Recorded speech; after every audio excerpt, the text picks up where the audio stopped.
Hello everyone, welcome back to my channel. आज हम start करेंगे part 2 of chapter 1 challenges of nation building से। अब हमारा सब टॉपिक है वो है पार्टीशन, डिस्प्लेसमेंट एंड रिहैबिलिटेशन। अभी तक हमने देखा कैसे 2 गोल्स थे हमारे नेशन बिल्डिंग के और क्या क्या चैलेंजेस आ रहे थे, कैसे मोहम्मद अली जिन्ना और पंडित नेहरू ने अपनी स्पीच दी थी।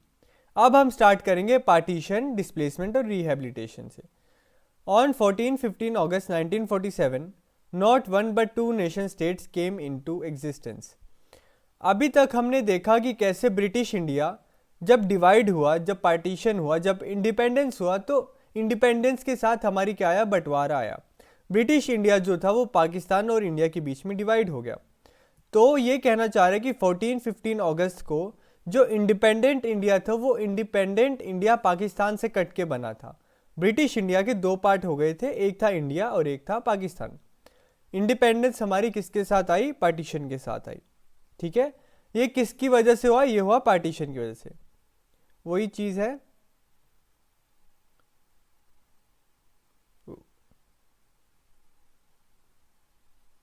This was the result of partition. British India और पाकिस्तान के बीच में डिवाइड हो गया था। अगर आप चाहो तो एक फ्लो चार्ट भी बना सकते हो आंसर के अंदर, ऐसे ये British India,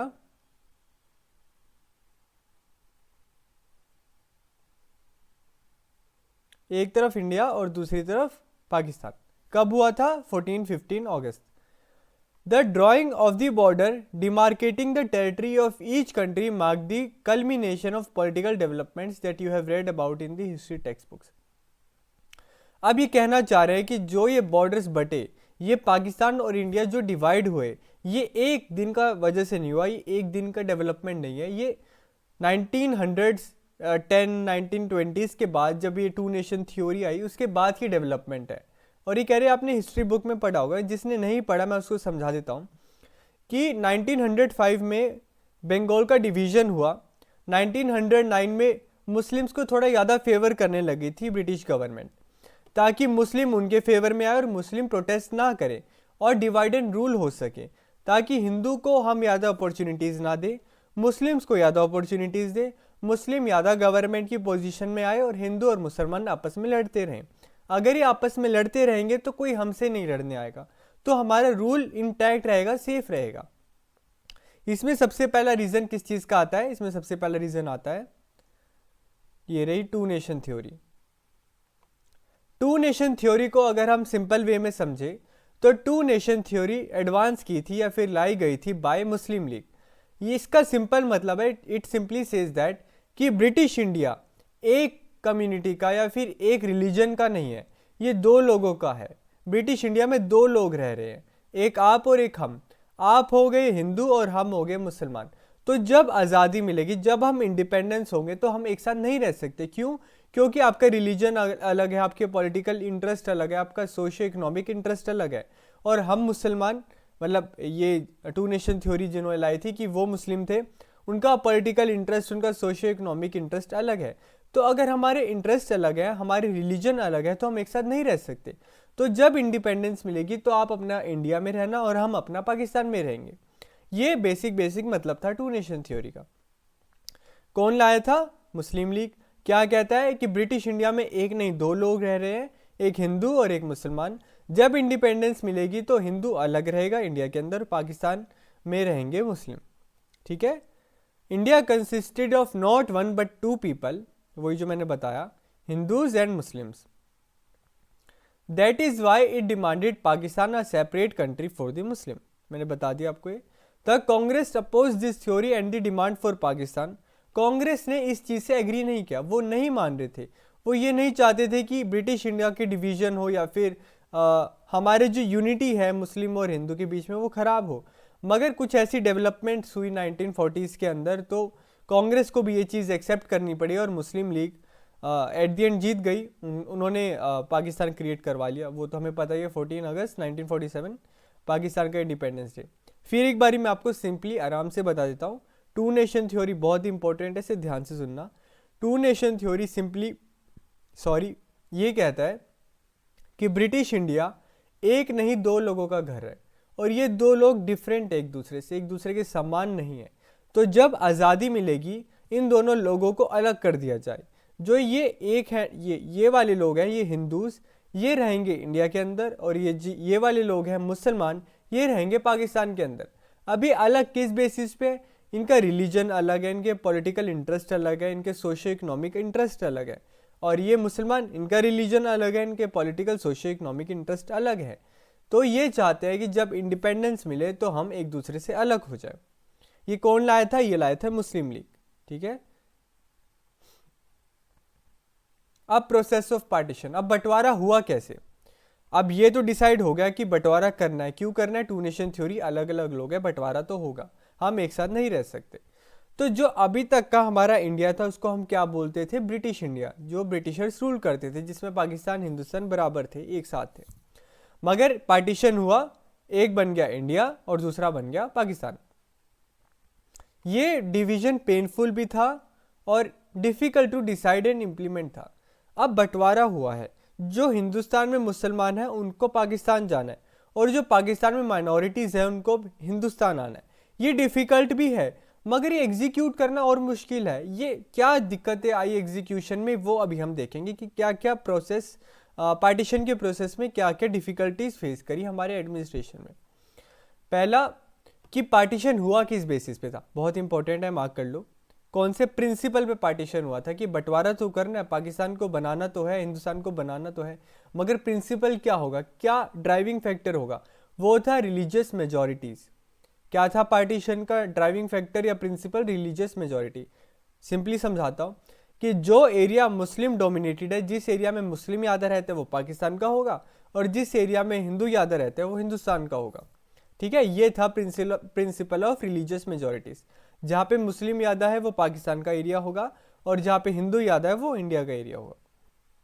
this basically means that areas where the Muslims were in majority would make up the territory of Pakistan, the rest was to stay with India. ये मैंने आपको बता दिया अभी।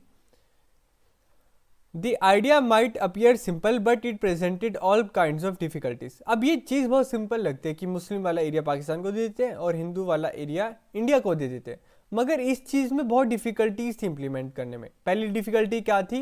कि मुस्लिम मेजॉरिटी, ये क्वेश्चन आ जाता है इस पर, इसको अंडरलाइन कर लो, मार्क कर लो या हाईलाइट कर लो, 2-3 बारी कर देता हूँ कि डिफ़िकल्टीज क्या आई पार्टीशन के टाइम पे।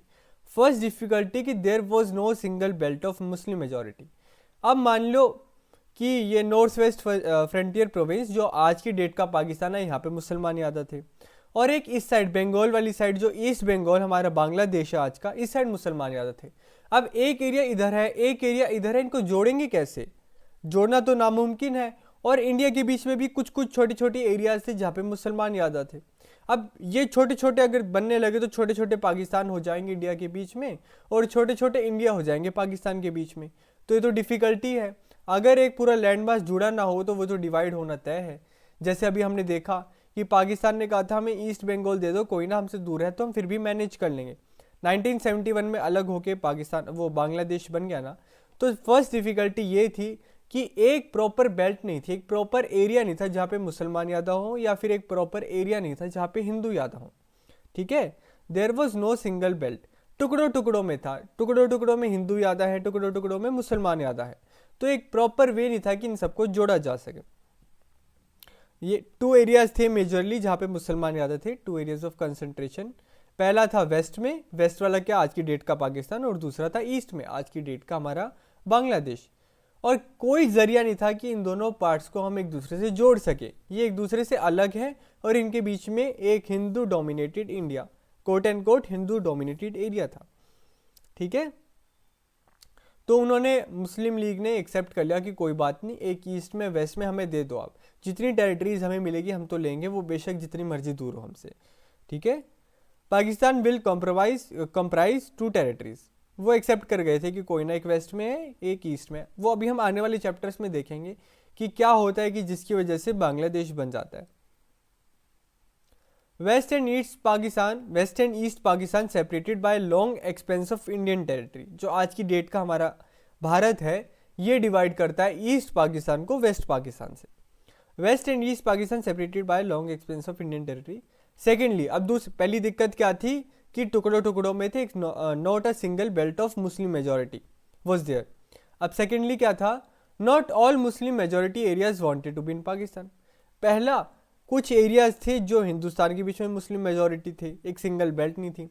अब जहाँ पे मेजोरिटी है वो भी एरियाज पाकिस्तान के साथ जुड़ना ही नहीं चाहते थे, वो कहते थे कि हम हिंदुस्तान के मेंबर हैं, हम इंडिया के साथ ही रहेंगे, हमें पाकिस्तान के साथ ज्वाइन ही नहीं करना। ठीक है, not all Muslim majority areas wanted to be in Pakistan. अब ये पॉइंट लिखोगे तो इसके नीचे एग्जाम्पल लिखना बहुत मैंडेटरी है ताकि आपके नंबर मिले। एग्जाम्पल लिखना, Khan Abdul Gaffar Khan, the undisputed leader of the North Western Frontier Province and known as Frontier Gandhi, was staunchly opposed to the two nation theory. Eventually his voice was simply ignored and the northwestern frontier province was made to merge with Pakistan. अब north Western Frontier province है क्या? North Western Frontier province अभी नीचे होगा भी, सही रुको,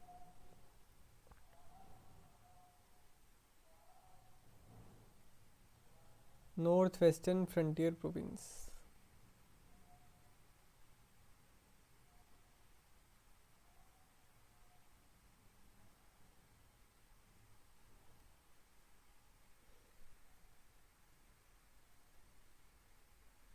ये रहा, ये वाला जो हमारा एरिया है,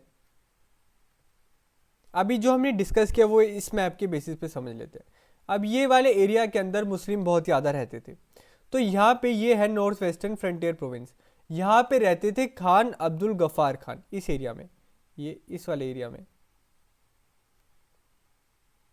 इस वाले एरिया में रहते थे खान अब्दुल गफार खान, जिनको हम कहते हैं फ्रंटियर गांधी, क्योंकि वो गांधी के प्रिंसिपल्स फॉलो करते थे कि अहिंसा और सबको इक्वल रिस्पेक्ट करना, नॉन वायलेंस वाला, ये सब प्रिंसिपल फॉलो करते थे, उनको हम कहते थे फ्रंटियर गांधी। अब ये एरिया जो है, ये वाला एरिया, ये इस मुस्लिम मेजॉरिटी एरिया के अंदर आता है, मगर इन्होंने मना कर दिया कि मैं पाकिस्तान के साथ नहीं ज्वाइन करूंगा और मैं इस वाले एरिया के साथ ज्वाइन करूंगा, इस इंडिया वाले एरिया के साथ। मगर ये पाकिस्तान वाले एरिया ने इनकी वॉइस को सिंपली इग्नोर कर दिया और इस एरिया को भी पाकिस्तान के साथ मर्ज कर दिया। तो यही चीज़ है।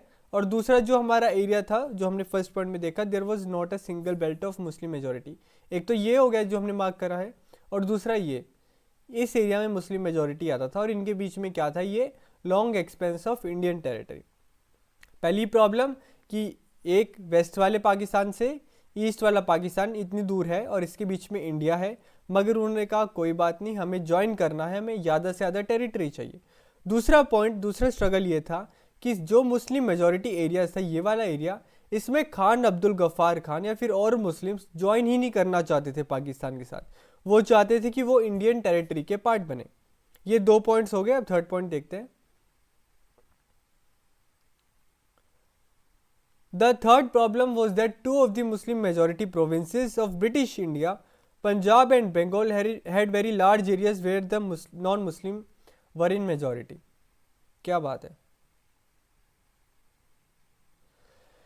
वापस रिकॉल करते हैं। फर्स्ट प्रॉब्लम क्या थी कि दो एरियाज थे, एक वेस्ट में था और एक ईस्ट में था, जिसके बीच में एक हिंदुस्तान था, ठीक है, और इन दोनों को हम ज्वाइन नहीं कर सकते थे। दूसरी प्रॉब्लम, जो मुस्लिम थे वेस्ट वाले एरियाज में, खान अब्दुल गफ्फार खान, वो ज्वाइन ही नहीं करना चाहते थे पाकिस्तान के साथ। थर्ड प्रॉब्लम, अब जो नॉन मुस्लिम थे इन वेस्ट और ईस्ट पाकिस्तान में, उसमें भी फर्स्ट प्रॉब्लम कि ईस्ट और वेस्ट पाकिस्तान के बीच में एक इंडिया है, इंडियन टेरिटरी है, ये दोनों एरिया से अलग है। सेकंड प्रॉब्लम, जो मुस्लिम्स थे वेस्ट पाकिस्तान के, वो ज्वाइन नहीं करना चाहते थे पाकिस्तान के साथ। अब जो इन्हीं एरियाज़ के अंदर जो हिंदूज थे, सिख थे, ईसाई थे, वो भी कुछ कुछ एरियाज में ज़्यादा मेजॉरिटी में थे। अब मान लो एक पूरा पाकिस्तान है, पाकिस्तान में 2-3 प्रोविंस में ऐसा भी है कि छोटे छोटे एरियाज में कि हिंदू ज़्यादा है या फिर सिख ज़्यादा है या फिर क्रिश्चियन ज़्यादा है। अब क्या करें, इन एरियाज़ को इंडिया को दे दे, वो तो पॉसिबल नहीं है। या फिर इंडिया के अंदर ऐसे एरियाज थे जहाँ पे कुछ कुछ एरिया में मुस्लिम ज़्यादा है, अब इन एरियाज़ को पाकिस्तान को दे दे, ये भी पॉसिबल नहीं है। तो इस चीज़ को सॉल्व कैसे किया गया? Eventually it was decided that the two provinces will be bifurcated according to the religious majority at the district or even lower level. तो एट दी एंड ये डिसाइड किया गया कि हम गांव तक देखेंगे कि अगर इस गांव में मुस्लिम ज़्यादा है तो एक गांव पाकिस्तान का, इस गांव में अगर हिंदू ज़्यादा है या फिर सिख या फिर क्रिश्चियन ज़्यादा है तो ये गांव इंडिया का, ये एट द एंड डिसाइड किया गया था। और ये डिसीजन 14-15 अगस्त तक नहीं बनाया गया, जिसकी वजह से क्या हुआ, लोगों को पता ही नहीं था, आपके जैसे मेरे जैसे लोगों को पता ही नहीं था कि हम इंडिया के पार्ट है या पाकिस्तान के पार्ट है। पता होगा भी कैसे, कि गांव लेवल तक डिसाइड ही नहीं हुआ था। अब ये वाला गांव पाकिस्तान का होगा, ये वाला गांव इंडिया का होगा, किसको क्या पता। तो उस टाइम पे क्या हुआ, कन्फ्यूजन हुआ। अब कन्फ्यूजन रहेगा तो लोग कैसे माइग्रेट करेंगे। अब जो लोग थे वो वहीं रुक गए। अब थोड़ी देर बाद उन्हें पता चलता है कि जो भीड़ आ रही है सामने से, रिलीजियस मेजोरिटी आ रही है, उनको मारने आ रही है। अब वो इतने से इमीडिएट टाइम पे अपना सामान पैक करते हैं और भाग जाते हैं कि मरना तो किसी को नहीं है। तो ये प्रॉब्लम थी। अब ये प्रॉब्लम हुई कैसे, कि हमें तो भाई गांव लेवल तक डिवाइड करना है, तो उसके लिए टाइम लगेगा। अब टाइम लगेगा तो लोगों को पता नहीं रहेगा, लोग कंफ्यूज रहेंगे, इतने में भीड़ आएगी, भीड़ आके उनको मार के चली जाएगी। ये था प्रॉब्लम सारी, ठीक है। It meant that a large number of people did not know on the day of independence whether they were in India or in Pakistan. The partition of these two provinces caused the deepest trauma of partition. ये चीज़ मैंने आपको अभी explain करी है, ठीक है, समझ आ गया। 3 प्रॉब्लम थी पार्टीशन के प्रिंसिपल को अप्लाई करने के लिए। पहला, कोई एक सिंगल मेजॉरिटी एरिया नहीं था मुस्लिम्स का, एक वेस्ट में था जिसको आज की डेट में हम पाकिस्तान बोलते हैं, और दूसरा ईस्ट में था जिसको आज की डेट में हम बांग्लादेश बोलते हैं, जिसके बीच में एक लॉन्ग टेरिटरी थी इंडिया की। दूसरा प्रॉब्लम, जो मुस्लिम थे इन ईस्ट और वेस्ट पाकिस्तान में, वो ज्वाइन ही नहीं करना चाहते थे पाकिस्तान के साथ, वो इंडिया के साथ रहना चाहते थे। इसमें एग्जांपल आएगा खान अब्दुल गफ्फार खान का। थर्ड प्रॉब्लम, अब कुछ मुस्लिम एरियाज़ में हिंदू या फिर क्रिश्चियन या फिर सिख पॉपुलेशन ज़्यादा थी। अब इनको कैसे ज्वाइन किया जाए पाकिस्तान के साथ।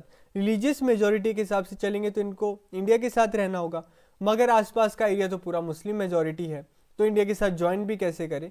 तो डिसाइड किया गया कि हम गांव लेवल तक या डिस्ट्रिक्ट लेवल तक इस एरिया को डिवाइड करेंगे। अब इस चीज़ में लगेगा टाइम लगेगा, तो इंडिपेंडेंस तक ये डिसीजन नहीं बनाया जाएगा, जिसकी वजह से लोग कंफ्यूज रहेंगे, और लोग कंफ्यूज रहेंगे तो भीड़ आएगी रिलीजियस मेजॉरिटी की, और उन माइनॉरिटी को मार के चली जाएगी। As simple as that. This was related to the fourth and most intractable of all the problems of partition. This was the problem of minorities. यही चीज़ मैंने आपको थर्ड पॉइंट में ही एक्सप्लेन कर दी थी। On both sides of the border, lakhs of Hindus and Sikhs in the areas that were now in Pakistan, and an equal large number of Muslims on the Indian side of Punjab and Bengal, and to some extent Delhi and surrounding areas found themselves trapped. मैंने आपको बताया कि partition को गांव और district level तक करने का प्लान किया गया। अब ये टाइम लगाएगा, टाइम टेकिंग प्रोसेस है। तो lakhs of Hindu and Sikhs जो पाकिस्तान में फंसे थे, और लैक्स ऑफ मुस्लिम्स जो इंडिया में फंसे थे, दिल्ली तक फंसे हुए थे, उनको माइग्रेट करना मुश्किल हो गया। अब ये बन गए इजी टारगेट्स। पाकिस्तान के जो मुस्लिम जिनको पाकिस्तान माइग्रेट करना था, वो मुस्लिम जो इंडिया में फंस गए, वो हमारी रिलीजियस मेजॉरिटी के टारगेट बने, और जो उस एरिया में फंसे वो उनकी रिलीजियस मेजॉरिटी एरिया के टारगेट बने। दोनों साइड में वहाँ की माइनॉरिटीज पिस गई। एट द एंड फंसा कौन या फिर फंसा कौन, वो थी religious minorities. They were to discover that they were undesirable aliens in their own home. आज कल तक जो एक साथ भाई की तरह रह रहे थे, आज वो ही भाई उसको मारने आ रहा है। तो ये चीज़ कितना डीपेस्ट ट्रॉमा क्रिएट करेगा, वो चीज़ ये बताना चाह रहा है। As soon as it became clear that the country was going to be partitioned, the violence started at an unprecedented level against the communities who were lesser in number in their respective areas. अब जैसे decide हुआ कि हमारे देश का बंटवारा होने वाला है, तो जो माइनॉरिटीज़ थी वो इजी टारगेट बन गए मेजॉरिटीज़ का। उनको पकड़ के मारा गया, उनको जलाया गया, उनके साथ क्या क्या नहीं किया गया, वो चीज़ एक्सप्लेन करना चाह रहा है कि जो कल तक भाई की तरह रह रहे थे, जो एक साथ बैठ के खा पी रहे थे, आज वो अपने ही जगह में, अपने ही टाउन में, अपने ही एरिया में एक एलियन बन गए, एक दुश्मन बन गए। क्यों? क्योंकि पार्टीशन हो गया। No one had quite anticipated the scale of this problem, no one had any plans for handling this. Initially the people and political leader kept hoping that the violence were temporary and would be controlled soon. किसी को कोई idea नहीं था कि ये जो violence है, ये जो मारामारी है, इस लेवल तक जाने वाली है। पॉलिटिकल लीडर्स और लोग ये बस प्रार्थना कर रहे थे, उम्मीद कर रहे थे कि ये वायलेंस आज नहीं तो कल रुक जाएगी, मगर ये वायलेंस चलती रही, साल भर, महीने भर, लोग मरते रहे, माइनॉरिटीज़ मरती रहे, लोग डिस्प्लेस होते रहे। But very soon the violence went out of control. Such communities on both side of the border were often compelled to leave their homes at a few hours notice. अब भीड़ मार रही है तो माइनॉरिटीज़ के पास option भी क्या बचता है कि अपना घर छोड़ के भाग जाएं, और डिसीज़न बना नहीं था, कुछ ही घंटों के अंदर उनको पता चलता था कि ओ हम तो दूसरे देश में आ गए, हम तो पाकिस्तान में आ गए हैं, तो अब हमें इंडिया जाना होगा। तो वो कुछ ही घंटों के नोटिस के अंदर सब पैक करते थे और ऑफन बाय फुट या फिर पैदल ही बॉर्डर्स क्रॉस करते थे, इतने 100 किलोमीटर पैदल ही क्रॉस करते थे। ये सब प्रॉब्लम थी। 4 प्रॉब्लम हमने देखी कि not a single belt, not all Muslims wanted to join to Pakistan, और रिलीजियस प्रिंसिपल के बेसिस पे अगर मेजॉरिटी के बेसिस पे लेके चले तो गांव लेवल तक या फिर डिस्ट्रिक्ट लेवल तक डिवाइड करने का प्लान बना था। फोर्थ, माइनॉरिटीज़ इजी टारगेट बन गई। Minorities lakhs of Hindus, Sikhs and Muslims जो दूसरे एरिया में माइनॉरिटीज़ थे उनको मारा गया। ये 4 प्रॉब्लम्स है, इजी समझा दिया, इसको याद रखना, ठीक है। इस पर क्वेश्चन आ जाता है। अब ये कॉन्सिक्वेंसेस ऑफ पार्टीशन। अगर हम बात करें कॉन्सिक्वेंसेस ऑफ पार्टीशन की, कि पार्टीशन का क्या क्या आउटकम आया, क्या क्या रिजल्ट था, तो the year 1947 was the year of one of the largest, most abrupt, unplanned and tragic transfer of population that human history has known. अब ये कहना चाह रहा है कि 1947 का जो ईयर है, ये अब ये कहना चाह रहा है कि 1947 का जो ईयर है ये वर्ल्ड हिस्ट्री में one of the most unplanned, tragic और अब्रप्ट ट्रांसफर ऑफ पॉपुलेशन के नाम से जाना जाता है वर्ल्ड हिस्ट्री में, क्योंकि lakhs of Hindus and Muslims या फिर सिख्स को कुछ ही घंटों के नोटिस पीरियड के अंदर ट्रांसफ़र करना पड़ा। ये जो बोगीज देख रहे हो आप नीचे, ये बोगीज देखो कैसे भर भर के जा रही हैं। नीचे तो लोग बैठे हैं, ऊपर भी लोगों को बैठना पड़ रहा है। अब ये ट्रांसफ़र हो रहे हैं, वो अपना घर छोड़ के जा रहे हैं। अब रास्ते में उनको जो मेजॉरिटी एरिया आता है वहाँ पे लोग पकड़ते हैं, वहीं पे पकड़ के मारते हैं। आइडियली क्या होना चाहिए कि अगर वो 1% छोड़ के जा भी रहे हैं, अगर आप उनको देख नहीं सकते तो वो एटलीस्ट जा रहे हैं, उनको जाने दो। जाने भी नहीं दिया जा रहा, उनको ट्रेन रुकवा के, उनको रोक के उनका गला काट दिया जा रहा है। तो ये फर्स्ट कॉन्सिक्वेंसेस था पार्टीशन का। There were killing and atrocities on both side of the border. लोगों को बेरहमी से गला काट के, एक बारी नहीं, 2 बारी नहीं, अगर आपने पार्टीशन की वीडियोस देखी हो तो वहाँ पे ऐसे पकड़ के और ऐसे 1-2 झटके में उनका गला काट दिया जाता है। In the name of religion, people of one community ruthlessly killed and maimed people of the other community. इसको बोलते हैं हम कम्युनलिज्म। ये आगे दे रखा होगा। फर्स्ट इको मैं लिख देता हूँ आपको। फर्स्ट क्या था? ये एट्रोसिटीज वाला, killing and atrocities on both sides of the border. Oh sorry, थोड़ा गलत मार्क हो गया। सेकंड क्या था? सेकंड है कम्युनलिज्म। ये अगले पेज पे दे रखा है।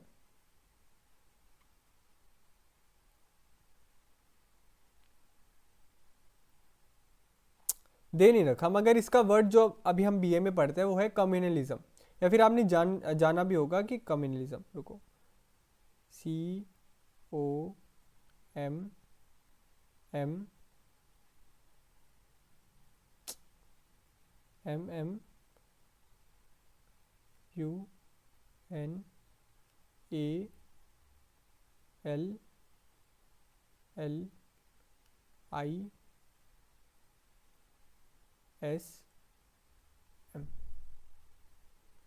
कम्युनलिज्म, ठीक है। कम्युनलिज्म का सिंपल मतलब समझाता हूँ मैं, इसके बाद आपको कोई कन्फ्यूजन नहीं रहेगी। कम्युनलिज्म बेसिकली ये कहता है कि अगर लोगों को हम रिलीजियस लाइन पे डिवाइड कर दें, ठीक है, ये हिंदू हो गया और ये मुस्लिम हो गया, तो ये कहते हैं कि आप हमसे अलग हैं रिलीजियसली। तो अगर आपका और हमारा धर्म अलग है तो आपका पॉलिटिकल, सोशल, इकोनॉमिक जो एस्पिरेशन है या फिर डिज़ायर है या फिर जो आप सरकार से चाहते हो वो हमसे डिफरेंट होगा। अगर मान लो आप मुस्लिम हो तो आपका कुछ ऐसा पॉलिटिकल इंटरेस्ट होगा जो मेरे पॉलिटिकल इंटरेस्ट से अलग होगा। तो हम दोनों एक दूसरे से अलग हैं, पॉलिटिकल इंटरेस्ट अलग है तो सोशो इकोनॉमिक इंटरेस्ट भी अलग होगा। तो जब ये दोनों चीज़ें अलग हैं तो मुझे आपके, ठीक है, ये पहला पॉइंट होगा कि आपका सोशल, पॉलिटिकल, इकोनॉमिक इंटरेस्ट मेरे इंटरेस्ट से अलग है। इसका सेकंड पॉइंट ये होता है कि आपका जो इंटरेस्ट है वो मेरे इंटरेस्ट से कोलाइड कर रहा है, कि अगर मैं अपना इंटरेस्ट फुलफिल करने जा रहा हूँ तो आपका इंटरेस्ट मेरे इंटरेस्ट के रास्ते में आएगा। तो इसके लिए मैं आपको अच्छे नज़रिए से नहीं देखूंगा, मैं कहूँगा कि आपकी वजह से मेरा इंटरेस्ट फुलफिल नहीं हो रहा। तो जब ये होता है कम्युनल टेंशन्स, कि ठीक है इसका धर्म या फिर इसके एस्पिरेशंस की वजह से मैं अपनी चीज़ें फुलफिल नहीं कर रहा। तो इसी वजह से जब लोग एक दूसरे को धर्म के नाम पे मानते हैं ना, कि तू इस धर्म का है तो ले मर, तो इसको बोलते हैं हम कम्युनल वायलेंस। कि जब एक इंसान दूसरे इंसान को धर्म के बेसिस पे मारता है कि तू इस धर्म का है, तू माइनॉरिटी है, तेरा धर्म मेरे धर्म से नहीं मिलता, तो तेरे सोशो पॉलिटिकल या फिर इकोनॉमिक इंटरेस्ट मेरे से नहीं मिलेंगे और तेरे इंटरेस्ट मेरे रास्ते में आएंगे, तो तेरा मरना तय है। तो ये होता है communal tensions. When people of one community one religion kill people of another community another religion, it is named as communal violence या कम्युनल टेंशन्स। क्लियर है? तो सिटीज़ लाइक लाहौर, दूसरा करना पड़ेगा। तो cities like Lahore, Amritsar and Kolkata दे रखा है, became divided into communal zones. ठीक है, क्या क्या? लाहौर पाकिस्तान में, वहाँ पे मुस्लिम डोमिनेटेड एरिया था, तो वहाँ पे हिंदूज को मारा जा रहा था धर्म के नाम पे। अमृतसर इंडिया में था, तो यहाँ पे Hindu dominated Sikh dominated area था, तो यहाँ पे मुसलमान को मारा जा रहा था धर्म के नाम पे। कोलकाता के अंदर दोनों एक दूसरे को मार रहे थे धर्म के नाम पे। क्या 3 एरिया थे? Lahore, Amritsar and Kolkata. Muslims would avoid going into an area where mainly Hindus or Sikhs lived. Similarly, the Hindus and Sikhs stayed away from areas of Muslim predominance. ये कहना चाह रहा है कि जिस एरिया में मुसलमान ज़्यादा रहते थे तो वहाँ पे हिंदूज और सिख जाने से इतराते थे, और जिस एरिया में हिंदूज और सिख्स ज़्यादा रहते थे तो वहाँ पे मुसलमान जाने से कतराते थे। As simple as that. क्यों? क्योंकि कम्युनल वायलेंस है, उन्हें पता चलेगा कि हम दूसरे धर्म के हैं तो वो हमें पकड़ के मार डालेंगे धर्म के नाम पे कि तू दूसरे धर्म का है, तेरा मरना तय है। और मारेंगे क्यों? क्योंकि आपके political socio economic interest different होंगे, क्योंकि आपका धर्म डिफरेंट है। क्लियर है? ये सेकंड हो गया, पहला atrocities and violence, second communal tensions. 2 point हो गए, ये किसके हैं? कॉन्सिक्वेंसेस के हैं। Third, force to abandon their homes and move across borders. Third है minorities on the both sides of the border fled their home and often secured temporary shelter in refugee camps. Third point है कि जो ये minorities थी, अब पाकिस्तान में जो Hindus और सिख्स थे या फिर जो इंडिया में मुसलमान थे, उनको बॉर्डर्स क्रॉस करना था, और उसके लिए ट्रेन, तो आपने देखा है कि ट्रेन पे जो जाता था ट्रेन रुकवा के उसको मार देते थे। तो उनको ऑफन छुप छुपा के जंगलों के रास्ते या फिर नदियों के रास्ते छुप छुपा के पैदल जाना पड़ता था बॉर्डर क्रॉस करने। अब बॉर्डर क्रॉस कर भी लिया, अगर बाई चांस वो बच भी गए, तो उनको महीने, हफ्तों, साल भर कहाँ रहना पड़ता था? रेफ्यूजी कैंप पे। अगर आपने भाग मिल्खा भाग देखे तो उसमें देखा होगा आपने कि कैसे मिल्खा सिंह रिफ्यूजी कैंप में रहते हैं। तो ये रिफ्यूजी कैंप में भी कंडीशंस अच्छी नहीं थी, यहाँ पे लोगों को मलेरिया, डेंगू हो जाता था। ठीक है, तो यहाँ पे भी कभी कभी अटैक कर दिए जाते थे रिफ्यूजी कैंप्स के अंदर, और कोई भी एक प्रॉपर शेल्टर नहीं प्रोवाइड किया गया। तो थर्ड प्रॉब्लम देख ली। सेकंड क्या थी? कम्युनल जोन्स की। फर्स्ट क्या थी? पहला वायलेंस हुआ, दूसरा कम्युनल टेंशंस हुई, थर्ड रिफ्यूजी कैंप्स। ठीक है, they often found unhelpful local administration and police in what was still recently their own country. They travel to the other side of the new border by all sort of means, often by foot. मैंने बता दिया कि पैदल ही जाना पड़ता था। Even during this journey they were often attacked, killed और रेप्ड। मैंने बता दिया कि अगर कोई इंसान अपना घर छोड़ के कुछ घंटे के नोटिस के अंदर भी अगर बॉर्डर पार करने को तैयार है और वो बॉर्डर पार कर भी रहा है तो उसको रोक के वहीं मार दिया जाता था। तो ये तो कहाँ की इंसानियत हुई? Even during this journey they were often attacked, killed और raped. Thousands of women were abducted, they were made to convert to the religion of the abductor and were forced into marriage. अब इस point को तो क्या ही बताऊं। Fourth point है ये हमारा कि विमेन के साथ भी एट्रोसिटीज़ की गई, विमेन को भी मारा गया, विमेन को अबडक्ट कर लिया गया। ठीक है, उठा लिया गया, और जो एबडक्टर था, जो उठाने वाला था, बेशक वो इस साइड ऑफ द बॉर्डर हो या फिर इस साइड ऑफ द बॉर्डर, ये दोनों साइड हुआ, मगर एक साइड याद हो, अगर आप समझ सकते हो समझ जाओ। अब जो एबडक्टर था वो महिला को उठा के ले जाता था और उसको ज़बरदस्ती उसका धर्म कन्वर्ट कराता था कि तू मेरे धर्म में आ, और जब धर्म कन्वर्ट कराने के बाद उससे ज़बरदस्ती शादी कर लेते थे, उसके साथ रेप करते थे और उसकी मर्जी बिना उसके साथ गलत काम किए जाते थे। In many cases women were killed by their own family member to preserve the family honour. ये चीज़ बहुत इंपॉर्टेंट है कि अब मान लो कोई महिला अपने फैमिली के साथ ट्रेन के थ्रू बॉर्डर क्रॉस कर रही है और पता चला कि ट्रेन में आ गए हैं ये अबडक्टर्स और एक दूसरे को, मतलब एक दूसरे को नहीं, माइनॉरिटीज़ को मारना शुरू कर दिया। तो फैमिली वाले अपने साथ ऑलरेडी जहर का एक पूड़ी या फिर एक जहर का एक पेपर रखते थे जिसमें जहर होता था, और उनको दिखता था कि अब नहीं बचने वाले, तो वो जहर लड़की को पहले दे देते थे कि लड़की मर जाए ताकि लड़की को अबडक्ट ना किया जाए, उसको किल ना किया जाए या फिर उसका धर्म ना बदलवाया जाए और उसका रेप ना किया जाए। इसको बोलते थे फैमिली ऑनर, कि घर की इज्जत बचाने के लिए बेटी को मार दिया गया।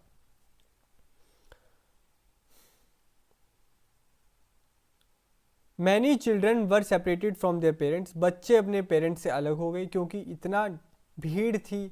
कभी कभी बच्चे अपने पेरेंट्स के साथ से दूर हो जाते थे और पेरेंट्स भी ढूंढ नहीं पाते थे बच्चों को। Those who did manage to cross the border found that they had no home. अब कोई इंसान अपना घर छोड़ के बॉर्डर पार कर रहा है तो दूसरे देश में उसको कैसे कोई घर मिलेगा। उनको ऑफन रिफ्यूजी कैंप्स में रहना पड़ता था। For lakhs of this refugees the country freedom meant life in refugee camps for months and sometimes year. अब इन रिफ्यूजीज के लिए फ्रीडम का क्या मतलब हुआ?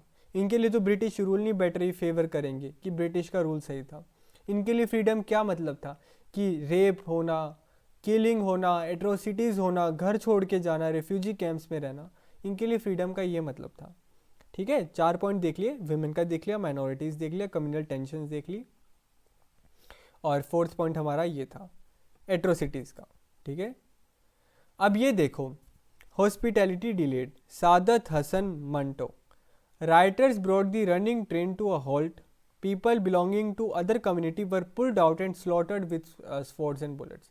कह रहा है कि जो राइटर्स थे, जो राइट फैलाने वाले लोग थे, एक ट्रेन जा रही थी, इन राइट फैलाने वाले, मतलब राइट समझते हो ना, RIOT, कि धर्म के नाम पे मार देना या फिर ये टेंशन्स क्रिएट करने वाले लोग ने एक ट्रेन रोकी।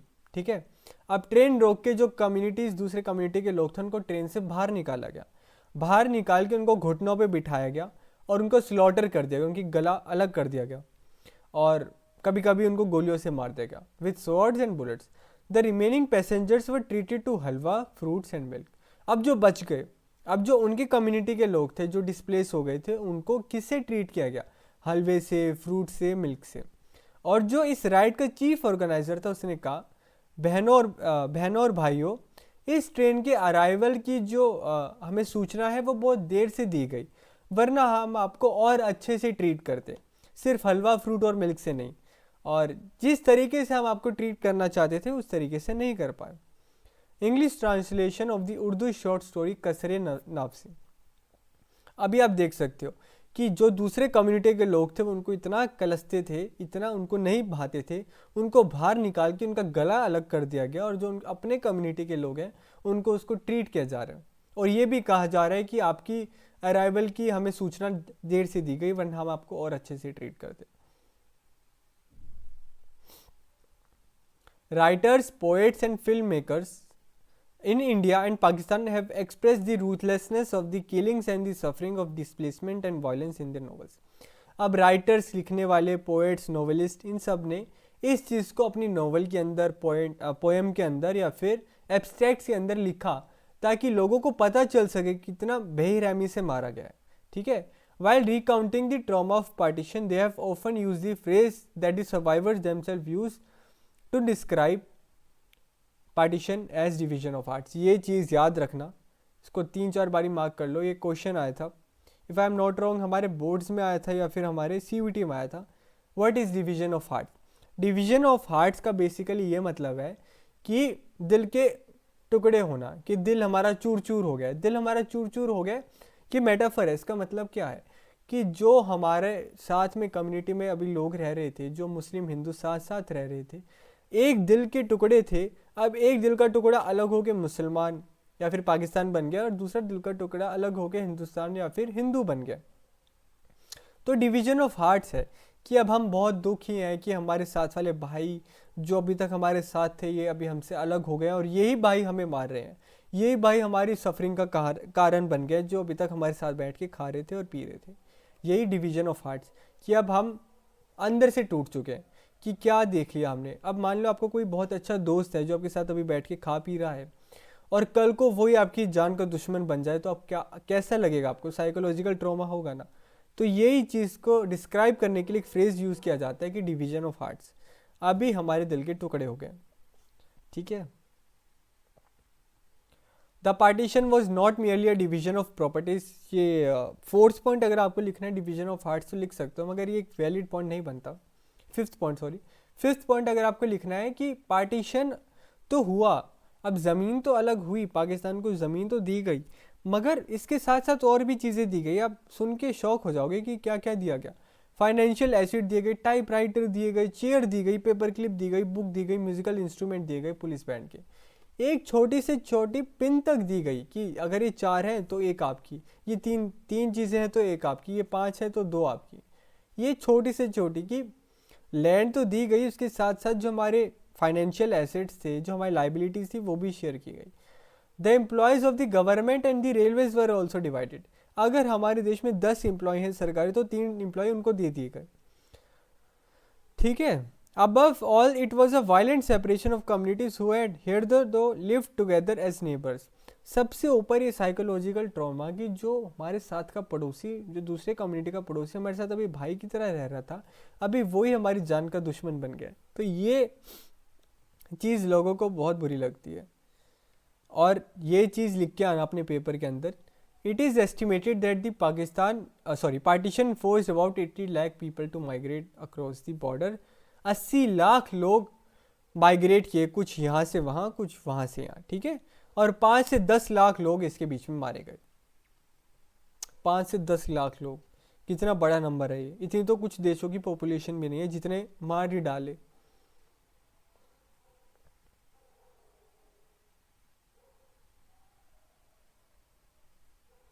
Beyond the administrative concerns and financial strains, however, the partition posed another deeper issue. The leader of the Indian national struggle did not believe in two-nation theory, and yet partition on religious basis have taken place. Did that make India a Hindu nation automatically, even after large-scale migration of Muslims to the newly created Pakistan? The Muslim population in India accounted for 10 to 12% of the total population 1951. अब ये कह रहा है, अगर आपको याद हो, मैंने आपको अभी टू नेशन थ्योरी बताई। क्या मतलब था कि मुस्लिम के लिए एक अलग देश बनना चाहिए, वो है पाकिस्तान, और जो बची कम्युनिटी है उसका जो देश है वो है हिंदुस्तान। अब पाकिस्तान बना दिया, उसमें मेजॉरिटी मुस्लिम थी, मगर इंडिया के अंदर अब भी मुस्लिम बचे थे 10 से 12% ऑफ दी टोटल पॉपुलेशन। अगर 100 लोग हैं तो 10 लोग अब भी मुस्लिम थे। तो अब क्या किया जाए, इन 10 लोगों को मार दिया जाए या इन 10 लोगों को फोर्सफुली ट्रांसफ़र किया जाए? तो ये क्वेश्चन सबके बीच में था कि अब क्या किया जाएगा इन 10 लोगों के साथ, क्योंकि पाकिस्तान वाले तो मारना शुरू कर दिए थे। वहाँ के अभी मोहम्मद अली जिन्ना का अभी हमने देखा कि वो कह रहे हैं कि नहीं, हम सोफिस्टिकेटेड मैनर में देखेंगे, ये करेंगे वो करेंगे, मगर विद टाइम हमें पता चलता है कि पाकिस्तान एक इस्लामिक स्टेट बन जाता है। और अब इंडिया क्या करेगा कि इस 10 से 12% ऑफ द पॉपुलेशन को मारेगा या फोर्सफुली ट्रांसफ़र कराएगा, ये सबसे बड़ा क्वेश्चन था। So how would the government of India treat its Muslim citizen and other religious minorities, Sikhs, Christians, Jain, Buddhist, Parsis और Jews का भी क्या किया जाएगा? क्या इंडिया एक हिंदू डोमिनेटेड कंट्री बनेगा या फिर एक सेक्युलर कंट्री बनेगा? अगर हाँ, एक चीज़ याद रखना कि ये जो वाला पॉइंट है कि 10 से 12% ऑफ द पॉपुलेशन इन 1951, ये पॉइंट अगर आप यहाँ पे लिख सको तो वेल एंड गुड। कहाँ गया वो? Not all Muslims wanted to join to, ये इस इधर लिख देना इसके अंदर। Not all Muslims majority areas wanted to be in Pakistan and almost 10 to 12% of the total population in 1951 was Muslim.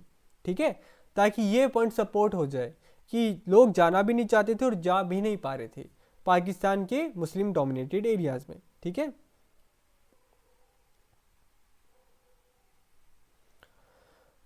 there were competing political interests behind this conflict. The Muslim League was formed to protect the interests of the Muslims in colonial India. It was in the forefront of the demand for a separate Muslim nation. Similarly, there were organizations which were trying to organize Hindus in order to turn India into a Hindu nation.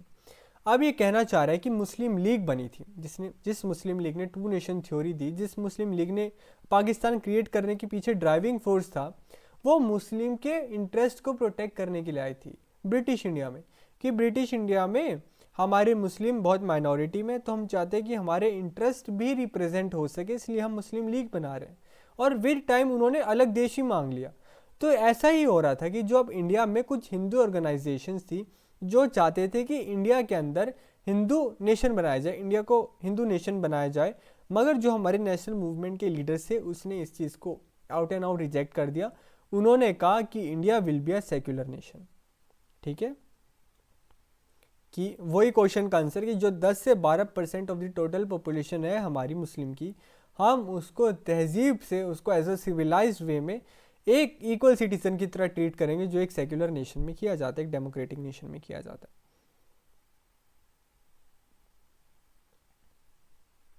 ऐसा नहीं होगा कि अगर आप हिंदू हो या फिर अगर आप दूसरी कम्युनिटी से हो तो आपको एक हायर स्टेटस दिया जाएगा, एक हायर स्टेटस दिया जाएगा, और अगर आप मुस्लिम एरिया से हो तो आपको एक लोअर स्टेटस दिया जाएगा। इंडिया के अंदर सब बराबर है और स्टेट को आपके धर्म से कोई लेना देना नहीं है। सेक्युलर नेशन, इस पे आजकल डिबेट भी बहुत होती है, अगर आपने सुना हो तो अच्छी बात है। ठीक है, अब हम आएंगे इसके ऊपर, महात्मा गांधी जी के सेक्रीफाइस के ऊपर। मैं इतना बड़ा अगर एक्सप्लेन करने जाऊँ तो थोड़ा दिक्कत हो जाएगा, मैं आपको इसको समराइज़ कर देता हूँ जितना मुझे पता है, मतलब पता नहीं है, जितना इसमें दिख रखा है। 15 अगस्त 1947 को, चलो पढ़ ही देता हूँ। 15 अगस्त 1947 को महात्मा गांधी जी किसी भी इंडिपेंडेंस डे के सेलिब्रेशन में पार्टिसिपेट नहीं करते। वो कोलकाता में होते हैं और वो बहुत दुखी होते हैं कि इंडिपेंडेंस, अगर आपको याद हो दूसरे पेज में हमने पढ़ा था कि tomorrow is a day of rejoicing as well as mourning, कि कल का दिन बहुत खुशी का भी दिन और दुख होने का भी दिन है। तो वही दुखी हैं इस टाइम पे कि आज़ाद तो हो गए मगर हिंदू मुसलमान आपस में लड़ रहे हैं, तो मुझे अच्छा नहीं लग रहा। और वो बहुत दुखी थे कि उनके अहिंसा और सत्याग्रह वाले प्रिंसिपल्स को रोन दिया गया, कोई मान ही नहीं रहा, लोग एक दूसरे की जान के प्यासे हो गए। तो वो हिंदूज़ और मुस्लिम्स के पास थे कोलकाता में। कोलकाता एक कम्युनल जोन, अगर आपको याद हो, अभी हमने पढ़ा लाहौर, कोलकाता, अमृतसर। कोलकाता में हिंदूज़ और मुस्लिम से आग्रह कर रहे थे, रिक्वेस्ट कर रहे थे कि लड़ाई झगड़े में कुछ नहीं रखा, आप एक दूसरे को मत मारो, प्लीज़ छोड़ दो। और इसकी वजह से फ़र्क भी पड़ा, कोलकाता में सिचुएशन इम्प्रूव हुई और इंडिपेंडेंस की जो स्पिरिट थी वो थोड़ी अच्छी हुई, मतलब लोग इंडिपेंडेंस मना रहे थे, कम्युनल वायलेंस में पार्टिसिपेट नहीं कर रहे थे। और जो गांधी जी आते थे उनकी प्रेयर्स में लार्ज क्राउड उनकी प्रेयर अटेंड करने आते थे, मगर उनकी प्रेजेंस भी बहुत शॉर्ट लिव्ड थी, मतलब उनकी प्रेजेंस का जो इफ़ेक्ट था लड़ाई झगड़ा रोकने वाला वो भी बहुत शॉर्ट लिव्ड था। अगले महीने गांधी जी को दिल्ली जाना पड़ा और पीछे वहाँ कोलकाता में लड़ाइयाँ शुरू हो गई वापस से। और दिल्ली क्यों जाना पड़ा? क्योंकि दिल्ली के अंदर वायलेंस ऑलरेडी चल रहा था और वो बहुत ही कंसर्न थे कि मुस्लिम बेचारे हमारे देश में माइनॉरिटीज़ हैं तो उनको मारा जा रहा है, उनको एज अ इक्वल सिटीज़न क्यों नहीं ट्रीट किया जा रहा, उनको डिग्निटी क्यों नहीं दी जा रही। और दूसरी उनकी जो सिचुएशन थी, दूसरा उनका जो कंसर्न था कि इंडिया और पाकिस्तान के रिलेशन इतने ख़राब क्यों हैं, अब अलग हो गए तो रिलेशन तो अच्छे कर दो। और वो अनहैप्पी भी थे। अब ऐसा था कि पाकिस्तान को हमने प्रॉमिस किया था कि हम आपको सर्टेन अमाउंट देंगे आज़ादी के बाद, और आज़ादी हुई, अलग कर दिया पाकिस्तान को, कुछ अमाउंट दिया, कुछ अमाउंट रोक दिया। ठीक है, क्यों? अगर अमाउंट देते तो 1948 में वही हमारे अगेंस्ट यूज़ करने वाले थे, तो ये चीज़ हमें पहले से पता थी। अमाउंट देंगे तो इससे वेपन लेंगे, मिसाइल्स लेंगे और वो हम पे फेंक के मारेंगे और हमारे लोगों को मार डालेंगे, तो हमने अमाउंट रोक दी। अब गांधी जी, हमारे प्यारे गांधी जी, उन्होंने इसके लिए भी प्रोटेस्ट किया, इसके लिए भी सत्याग्रह किया, नेहरू से रिक्वेस्ट करी, नेहरू को प्रेशराइज़ किया कि बची हुई अमाउंट उनको दे दी जाए, वरना मैं यहाँ धरने से नहीं उठूँगा। तो गांधी जी एक पॉपुलर लीडर थे तो उनकी डिमांड मानी गई, उनको हमने पैसे दिए बचे हुए, और वो तो पता ही है 1948 में उसने कश्मीर पे हमला किया हमारे ही पैसों से। फिर उनका आखिरी फास्ट था जनवरी 1948 के अंदर, वो as in Kolkata his fast has a dramatic effect in Delhi. 1948 में दिल्ली में उनका फास्ट था कि कम्युनल टेंशन दिल्ली में भी रोक देंगे हम। तो गवर्नमेंट ऑफ इंडिया, ये मैंने आपको बताया ना कि उसके ड्यूज़ देने के लिए हमारी गवर्नमेंट राजी हो गई। अब जो गांधी जी के एक्शंस अगर हम ध्यान से देखें तो गांधी जी के एक्शंस हमें लगेंगे कि वो मुस्लिम को बहुत सपोर्ट कर रहे हैं, मगर इन रियलिटी उनके एक्शन सपोर्ट कर रहे थे माइनॉरिटीज़ को। मगर कुछ हिंदू एक्सट्रीमिस्ट नहीं, तो इसमें क्या लिख रखा है, एक एक्सट्रीमिस्ट जो मुस्लिम सपोर्टर नहीं था, या फिर कुछ भी कह सकते हैं, एक एक्सट्रीमिस्ट जिसका नाम था नाथुराम विनायक गोडसे, उनकी प्रेयर्स के बीच में आता है 30 जनवरी 1948 को, और गांधी जी को 3 बुलेट्स मारते हैं और वहाँ पे उनकी डेथ हो जाती है। दस ended a life long struggle for truth, non violence, justice and tolerance. ऐसे महात्मा गांधी जी की जिंदगी खत्म हो जाती है। ठीक है,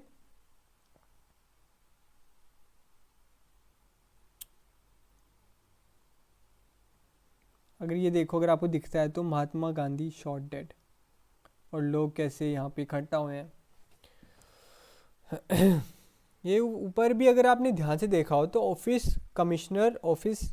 chief commissioners office Delhi, sorry, और यहाँ पे राष्ट्रीय स्वयंसेवक संघ को बैन कर दिया जाता है, क्योंकि ये चीज़ कही जाती है कि नाथुराम विनायक गोडसे आरएसएस से बिलोंग करते हैं। मगर अगर ये चीज़ हम रैशनली देखें, आज की डेट में देखें, तो Nathuram Godse was not a member of RSS, ऐसा आरएसएस क्लेम करती है, क्योंकि आरएसएस एक रजिस्टर्ड एनजीओ नहीं है, तो उसका कोई एक मेंबर नहीं हो सकता, फिर मेंबर नहीं भी हो सकता, इसकी कोई एक लिस्ट नहीं बनाई जाती।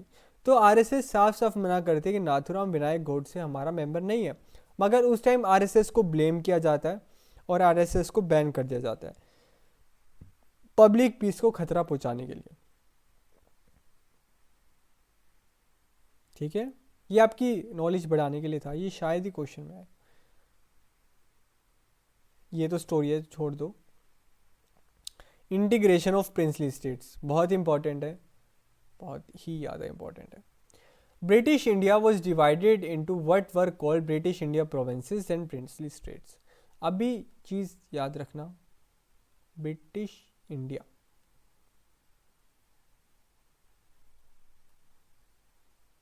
क्या देखा, ब्रिटिश इंडिया 2 चीज़ में डिवाइड हुआ था, अभी हमने पहले देखा, एक पाकिस्तान, पहले इंडिया लिखेंगे, फिर लिखेंगे पाकिस्तान, एक इंडिया और दूसरा पाकिस्तान। मगर ब्रिटिश इंडिया ऑलरेडी 2 चीज़ों में भी डिवाइडेड था, वो था क्या?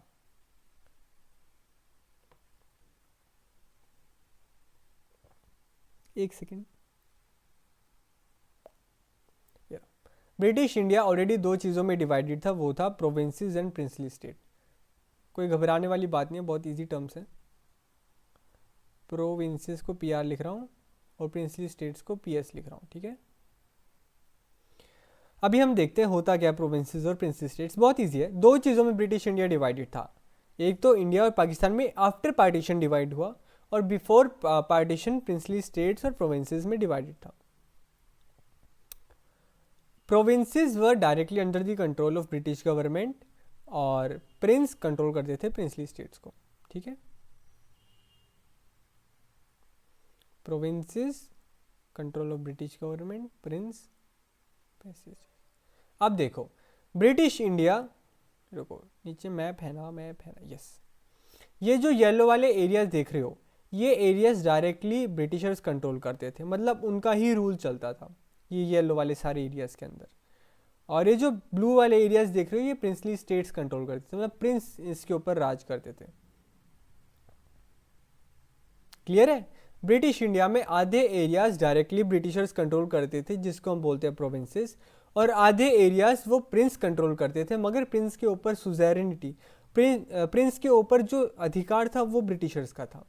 इंटरनल मैटर में प्रिंस का लेना देना है, मगर प्रिंस को कंट्रोल कौन करता था एट द एंड? फिर ब्रिटिशर्स कंट्रोल करते थे। प्रिंसली स्टेट, देखो प्रिंसली स्टेट के अंदर प्रिंस है ना, तो इससे याद कर लो, प्रिंसली स्टेट प्रिंस कंट्रोल कर रहा है, प्रोविंसेस को डायरेक्ट ब्रिटिशर्स कंट्रोल कर रहे हैं। मगर प्रिंसली स्टेट की प्रिंस के ऊपर भी सुजेरेनिटी या पैरामाउंटेंसी किसकी थी? ब्रिटिशर्स की। ये 2 चीज़ें याद रखना, ये 2 वर्ड्स याद रखना, पैरामाउंटेंसी और सुजेरेनिटी।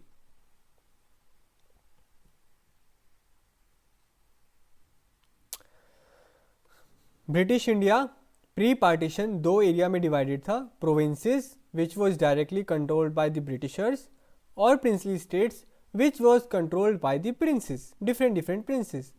प्रिंसेस के ऊपर ये जो सुजेरिटी और पैरामाउंटेंसी थी वो भी ब्रिटिशर्स की थी। ठीक है, मतलब इनडायरेक्ट कंट्रोल प्रिंसली स्टेट में भी ब्रिटिशर्स का ही होता था, ब्रिटिश क्राउन का। अब ये थोड़ा फैक्ट है, ये याद रखना ही पड़ेगा। जो प्रिंस का कंट्रोल्ड एरिया था वो 1/3 था टोटल एरिया का, मतलब अगर इंडिया के अंदर 100 एकड़ ज़मीन है तो 33 एकर्स ज़मीन प्रिंस कंट्रोल कर रहे हैं और 66 एकड़ ज़मीन ब्रिटिशर्स कंट्रोल कर रहे हैं, और हर एक में से 4 इंसान प्रिंसली स्टेट के अंदर था। और अगर इंडिया के अंदर 100 लोग हैं तो 25 लोग रह रहे हैं प्रिंस के कंट्रोल के अंदर, और 75% या फिर 75 लोग रह रहे हैं ब्रिटिशर्स के कंट्रोल के अंदर। क्लियर है? एक बार और आसान से समझा देता हूँ। ब्रिटिश इंडिया में 2 चीज़ें थी, डिवीज़न थी। एक था प्रोविंसेस, प्रोविंसेस यानी वो एरिया जिसको ब्रिटिशर डायरेक्टली कंट्रोल करते थे, और प्रिंसली स्टेट्स, प्रिंसली स्टेट्स वो एरिया जिसको प्रिंस कंट्रोल करता था, मगर उसके ऊपर पैरामाउंटेंसी और सुजेनिटी ब्रिटिश क्राउन की होती थी। ठीक है? Princely states 1/3 of the area cover करते थे और 1/4 ऑफ द पीपल कवर करते थे। As simple as that. ठीक है? अब प्रॉब्लम क्या आई? अब इससे भी रिलेटेड प्रॉब्लम थी हमें, मतलब प्रॉब्लम फेस करनी पड़ी हमें।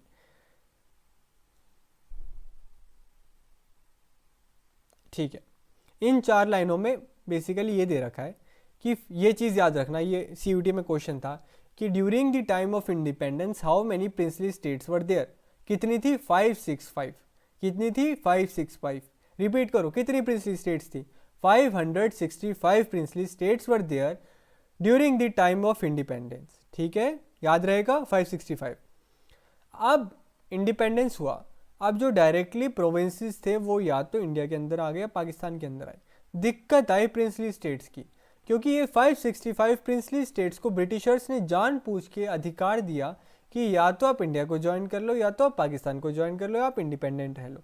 अगर ये इंडिपेंडेंट रहने का 1% सोच लेते तो इंडिया के बीच में तो 20 इंडिपेंडेंट स्टेट्स हो जाती, छोटी छोटी सी, और पाकिस्तान के बीच में भी 20 छोटी छोटी इंडिपेंडेंट स्टेट्स हो जाती।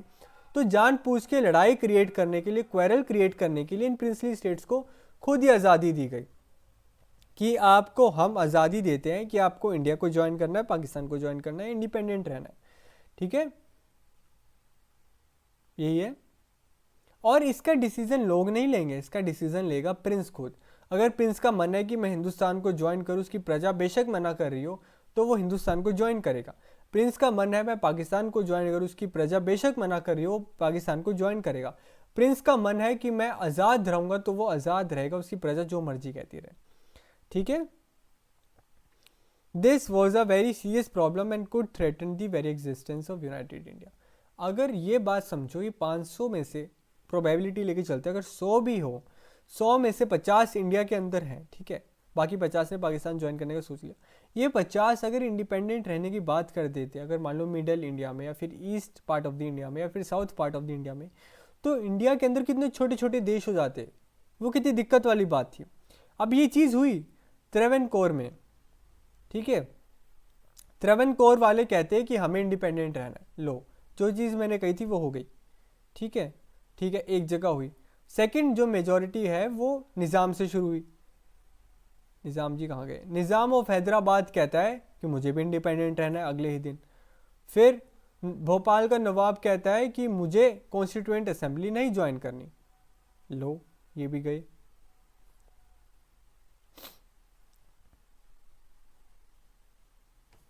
तो ये आज़ादी के टाइम, आज़ादी से हल्के से पहले ही ये चीज़ आने लग गई, तो खतरा हो गया कि भाई आज़ादी के बाद तो ये 565 में से 50-100 तो अलग होके ही मानेंगे। तो ये रियल पॉसिबिलिटीज़ इंडिया के लीडर्स को दिखने लग गई। The prospect of democracy for people in this states often also look bleak. अब राजा तो अलग होना चाहता है, अब एक प्रजा है जो हमारा सहायक बन सकती है, जो चाहेगी कि हम इंडिया के साथ ज्वाइन हो सके, मगर प्रजा को भी डेमोक्रेसी का कुछ पता नहीं है। प्रजा भी बेचारी उस टाइम पे इलिटरेट थी, प्रजा को पता ही नहीं है कि राजा का रूल कितना बेकार होता है, तो उन्हें इंडिया ज्वाइन करके क्या क्या फ़ायदा मिलेगा। डेमोक्रेटिक राइट्स मिलेंगे, फंडामेंटल राइट्स मिलेंगे, पार्लियामेंट्री फॉर्म ऑफ गवर्नमेंट मिलेगी, इक्वल प्रोटेक्शन ऑफ लॉ मिलेगा, डिस्क्रिमिनेशन से बचाया जाएगा। ये सब राजा नहीं दे पाएगा। ये लोगों को अगर समझ आ जाता उस टाइम पे तो लोग हमारे साथ हो जाते, मगर बेचारे लोग को भी इस टाइम पे इतना आइडिया नहीं था, वो इतने पढ़े लिखे नहीं थे।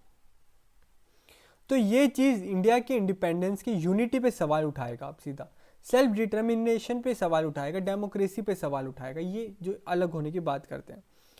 ठीक है, और ये जो मैंने बताया ये नॉन डेमोक्रेटिक थे सारे princess.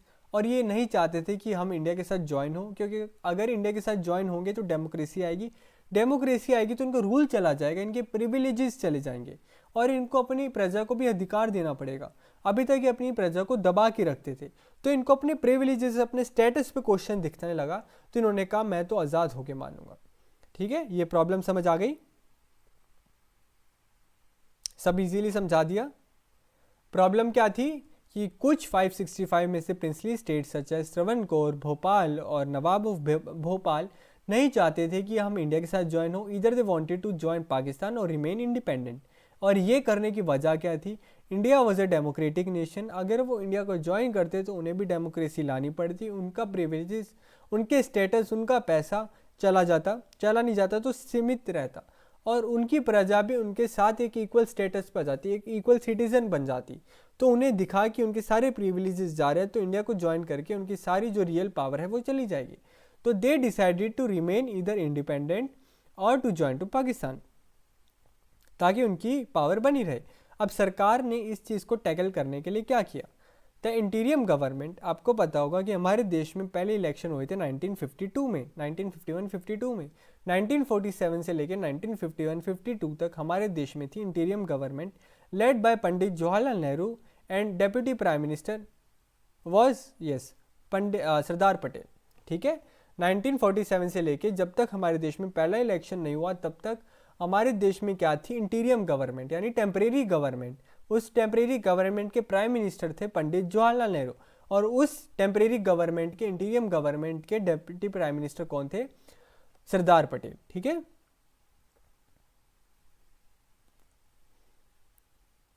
Mountbatten plan. Mountbatten plan क्या था? यही जो चीज़ मैंने समझाई, उसका एक वर्ड दिया गया, याद रखना क्या था? Mountbatten plan.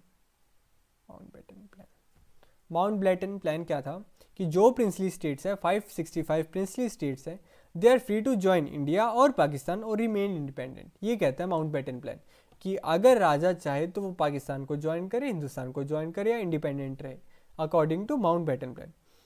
अब सरदार पटेल जी का इंट्रोडक्शन अगर लिखना पड़े तो दो चीज़ें जरूर लिखना। ही was India's deputy prime minister and home minister. ठीक है, क्या है? सरदार पटेल जी के क्या दो पोस्ट होल्ड करते थे? He was India's first deputy prime minister, first he थे, and home minister. Sardar Patel ji क्या थे? ये चीज़ मैं याद करा रहा हूँ ताकि आप लिख के आओ, क्योंकि ये चीज़ अगर एक्स्ट्रा डिटेल्स मेंशन करते हैं ना हम, तो इससे नंबर इंक्रीज होने के चांसेस बढ़ जाते हैं। Sardar Patel ji was India's India's deputy prime minister and home minister, deputy prime minister and home minister during the crucial period immediately following the independence. He played a historic role in negotiating with the rulers of princely states firmly but diplomatically and bringing most of them into Indian Union. अब ये बहुत ही समझदार इंसान थे, इनको role दिया गया कि आप ये जो 565 रूलर्स हैं इनमें से जो अलग होना चाहते हैं आप जाओ उनसे बात करो, उनसे नेगोशिएट करो और उनको इंडिया के अंदर ज्वाइन करने के लिए मनाओ। तो ये ड्यूटी किसको दी गई? सरदार पटेल। सरदार पटेल जी कौन थे? India's deputy prime minister and home minister. मगर ये इंसान बहुत समझदार थे, बहुत स्किलफुली परसुएट किया इन्होंने। कॉम्प्लिकेटेड टास्क था मगर इन्होंने उसको बहुत स्किलफुली अपने दिमाग से बहुत ही अच्छे से निभाया। फॉर इंस्टेंस ये चीज़ याद कर लो याद CVT के लिए। 26 स्मॉल स्टेट्स थे उड़ीसा के अंदर। अगर मान लो 26 में से 12 भी कहते कि हमें अलग होना है तो उड़ीसा के अंदर 12 छोटे छोटे देश बन जाते। कितना गलत लगता वो। ठीक है, 14 बिग स्टेट्स थी गुजरात के अंदर, सौराष्ट्र रीजन और गुजरात के अंदर 14 बिग स्टेट्स थी, 119 स्मॉल स्टेट्स थी गुजरात के अंदर। अगर इनमें से कुछ चंद भी, कुछ परसेंटेज भी अलग होने की बात करते तो कितनी दिक्कत वाली बात थी। इन सब से बात करना, इन सबको परसुएट करना, इन सबको मनाना कि आप इंडिया के अंदर ज्वाइन कीजिए, ये कितना स्किलफुल वाला काम है। अब हमारी गवर्नमेंट की अप्रोच 3 कंसिडरेशन पे थी, ये चीज़ बहुत इंपॉर्टेंट है। हमारी गवर्नमेंट अब 3 बेसिस पे काम करती थी इन्हें मनाने के लिए। मनाना तो है ही एट दी एंड, इनको इंडिया के अंदर लाना ही है। 3 बेसिस पे मनाया जाता था। पहला कि पीपल ज्वाइन नहीं करना चाहते हैं प्रिंसली स्टेट्स को। ठीक है, पहला था कि मान लो आप एक राजा हो, आप चाहते हो कि मैं इंडिपेंडेंट रहूं या पाकिस्तान को ज्वाइन करूं, क्योंकि आपको इंडिया के अंदर वो प्रिविलेजेस नहीं दिए जाएंगे। मगर वहाँ की प्रजा आप समझ गई है, कईयों की प्रजा थी समझदार, तो उनकी प्रजा कहती है नहीं, हमें तो इंडिया के अंदर ज्वाइन करना है। अब ये चीज़ अगर दिखती थी सरदार पटेल जी को, तो वहाँ पे होता था प्लेबिसाइड अभी हम देखेंगे। प्लेबिसाइड इज एक ऑफिशियली एन्यूमरेशन होता था, कि एक ऑफिशियली मान लो इलेक्शन टाइप होता था कि इतने % ऑफ द लोग कह रहे हैं कि हम इंडिया के साथ ज्वाइन करते थे, और वहाँ पे 80, 90, 95% ऑफ द लोग कहते थे हम इंडिया के साथ ज्वाइन करना है। तो ये रीज़न देके कि आपकी प्रजा चाहती है कि आप हमारे साथ ज्वाइन हो, तो आपको तो हम ज्वाइन करा के मानेंगे। तो राजा इसमें दब जाता था लोगों के बीच में कि लोग कह रहे हैं कि हमें ज्वाइन करना है, तो ज्वाइन कराना था। पहला, लोग खुद ही ज्वाइन होना चाह रहे थे। दूसरा, अब जहाँ पे लोगों को इतनी नॉलेज नहीं थी, तो वहाँ पे प्रिंस से डील करना पड़ेगा। तो जो दूसरा चीज़ की गई वो फ्लेक्सिबिलिटी दी गई, ठीक है, ऑटोनॉमी दी गई। अब ये कहा गया राजा जी को, राजा जी अब आपको ये डर है कि अगर आप इंडिया के साथ ज्वाइन हो गए तो आपकी पावर छीन ली जाएगी, जाओ हम आपको ऑटोनॉमी देते हैं, आप बस इंडिया के साथ ज्वाइन हो जाओ, आपकी जो पावर है वो आपके पास ही रहेगी, ठीक है, हम आपकी दखल अंदाजी नहीं देंगे आपकी स्टेट के अंदर, आपको पैसे देते रहेंगे, आपको ये देंगे, आपको वो देंगे। मतलब राजा जी को फ़ायदे दिखाए गए इंडिया के साथ ज्वाइन करने के लिए, कहीं ना कहीं कॉम्प्रोमाइज़ किया गया कि चलो ठीक है, हम डेमोक्रेसी को इतना नहीं करेंगे, हम ये नहीं करेंगे, वो नहीं करेंगे, कहीं ना कहीं राजा जी को थोड़ा घुमाया गया, ठीक है। पहला, प्रजा खुद ही ज्वाइन होना चाहती है। दूसरा, फ्लेक्सिबिलिटी और ऑटोनॉमी दी गई कि एक बार आप ज्वाइन कर लो, आपकी जितने भी प्रिविलेजेस और स्टेटस हैं आपके वैसे के वैसे रहेंगे। Third, backdrop of partition. अब तीसरा, अब पहला क्या है, लोग खुद ज्वाइन होना चाहते हैं। दूसरा, प्यार से। अब जो प्यार से भी नहीं मान रहा, जिसके लोग भी इतने अवेयर नहीं है। तीसरा क्या है, साम दाम दंड भेंट, ज्वाइन तो हम करा के रहेंगे, या तो आप प्यार से मान लो, या तो फिर हमारे पास मिलिट्री है, हमारे पास इंडियन आर्मी है, वो फिर आपसे बात करेगी। आप हमारी टेरिटरी के बीच में हो तो आपको तो हम ज्वाइन कराएंगे। थर्ड ये था कि इंटीग्रेशन और कंसोलिडेशन हमारा सुप्रीम इंपॉर्टेंस है, इसके बीच में कोई और चीज़ नहीं आ सकती, कोई राजा नहीं आ सकता। प्यार से मानोगे तो और बढ़िया है, नहीं तो हम आपको मनाना जानते हैं, ठीक है। अब इन्हीं तीन कंसिडरेशन, इन्हीं तीन वेज की, तीन कंसिडरेशन मतलब वेज, क्वेश्चन आ जाएगा, याद रखना, भी कह रहा हूँ। What were the three considerations used by Indian government to make sure that the princely states joined to them? क्या थी तीन consideration? People wanted to join to India, autonomy or flexibility given to them, and integration and consolidation was supreme important. For this, they have used whatever means they wanted to make sure that the princely states would join to them. Okay. Before 15 August 1947, अब समझदार थे princely state, उन्हें समझता था कि हिंदुस्तान एक बहुत बड़ा देश है, ये चाहेगा तो मिलिट्री यूज़ करके हमें दबाएगा, क्यों ना सेकंड वे से ही चले जाएं, क्यों ना प्यार से ही थोड़ी अपनी पावर प्रिविलेजेस बचा ली जाए। अगर मिलिट्री यूज़ करके आएंगे तो हमें तो तख्ता पलट हो जाएगा, और हमारे को जो बचा कुचा मिल रहा है वो भी नहीं मिलेगा। तो most of the princely state second way में इंटरनल ऑटोनॉमी और फ्लेक्सिबिलिटी के थ्रू ही चले गए कि भाई ठीक है, कुछ तो दे ही रहे हैं, सब कुछ तो नहीं ले रहे, वरना ज़बरदस्ती लेंगे तो कुछ भी नहीं बचेगा, ये हो गया था, ठीक है। The rulers of most of the state signed a document called instrument of accession. ये चीज़ बहुत इंपॉर्टेंट है, ये प्रिंसली ये CUET में आता है question, what is instrument of accession, या फिर बोर्ड्स में भी आ सकते हैं। इंस्ट्रूमेंट ऑफ एक्सेशन एक डॉक्यूमेंट था गवर्नमेंट ऑफ इंडिया का, विच मेंट, मतलब जिस भी प्रिंसली, एक डॉक्यूमेंट है एक इंस्ट्रूमेंट ऑफ एक्सेशन करके, कि लो ये डॉक्यूमेंट मैंने आपको दे दिया प्रिंसली स्टेट को, और जिसने ये साइन कर दिया वो एग्री कर रहा है कि I am becoming a part of India, ठीक है, विच meant that their state agreed to become a part of the Union of India. Instrument of accession means that the instrument of accession was a legal document presented by the government of India, and whichever princely states was signing on to it, they agreed to become a part of Union of India. Okay, मतलब ये थप्पा लग गया, अब ये आपने sign कर दिया कि आप इंडिया के पार्ट बन रहे हो, ये है इंस्ट्रूमेंट ऑफ एक्सेशन, ठीक है। अब भी दिक्कत थी, चार दिक्कतें, जिन इन सब के बाद भी चार प्रिंसली स्टेट्स ने हमारे लिए दिक्कत खड़ी करी। First Junagadh, second Hyderabad, Kashmir and Manipur. ये अब हम डिस्कस करते हैं। जूनागढ़ का प्लेबिसाइड से हुआ, और कश्मीर को हम चैप्टर 7 में देखेंगे। हैदराबाद और मणिपुर। जूनागढ़ कह रहे हैं कि प्लेबिसाइड, कितना छोटा दे रखा है। जूनागढ़ का बहुत इंटरेस्टिंग केस था, मैं आपको समझा देता हूँ। प्लेबिसाइड समझते हैं पहले। प्लेबिसाइड मैंने आपको बताया ना कि फर्स्ट की लोग ही चाहते थे कि इंडिया के साथ ज्वाइन करें, जूनागढ़ में यही हुआ। अब जूनागढ़ का जो प्रिंस था वो आई गेस मुस्लिम था, वो चाहता था कि मैं, जूनागढ़ है कहाँ पे वो आपको दिखा देता हूँ पहले मैं आपको, ये यहाँ पे है जूनागढ़, ये रहा, ये देखो। अगर ये चाहता कि मैं पाकिस्तान के साथ ज्वाइन करूँ तो ये कर सकता था, फिर ये वाला एरिया फंस जाता किसके बीच में, पाकिस्तान के बीच में और जूनागढ़ के बीच में। अब दिक्कत क्या आती है कि किसी दिन ये दोनों एरिया ने मिलकर अगर हमारे इस हिंदुस्तान के इस एरिया पे हमला कर दिया तो दिक्कत आ जाएगी। तो और ये ज्वाइन कर भी सकता है पाकिस्तान को, बहुत पास है इन दोनों के बॉर्डर। तो हमने कहा कि नहीं भाई जूनागढ़ तेरे को तो नहीं जाने देंगे हम, तो भूल जा। अब जूनागढ़ को मनाया कैसे, तो जूनागढ़ में कराई गई प्लेबिसाइड कि ठीक है प्रजा की बात सुन लेते हैं। प्लेबिसाइड के अंदर 99.97% ऑफ द लोग, जहाँ तक मुझे याद है, चेक कर लेना एक बारी, 99.97% लोग ने कहा कि we want to join to union of India.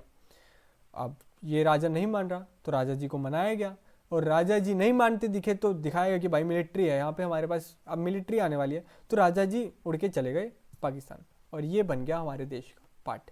ठीक है, समझ गए, जूनागढ़ क्लियर है। अब हम देख कश्मीर को कह रहे हैं कि चैप्टर 7 में दिखाएंगे, हैदराबाद और मणिपुर देख लेते हैं भाई। ये रे जी हैदराबाद के निजाम जी, इन्होंने बहुत ऐसी तैसी करी है, आओ देखते हैं।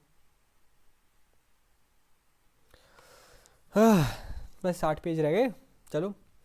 हैदराबाद, अब Hyderabad one of the largest princely states था इंडियन टेरिटरी के अंदर। हैदराबाद भी मैं आपको दिखाता हूँ कहाँ पे आता है, ये रहा, कितना बड़ा है ये पार्ट ऑफ द इंडिया। कह रहा है कि मैं इंडिया के साथ नहीं रहूँगा, ये तो बहुत दिक्कत वाली बात है, और इसके चारों साइड इंडिया है तो और दिक्कत की बात है। अब देखते हैं इसको मनाया कैसे गया।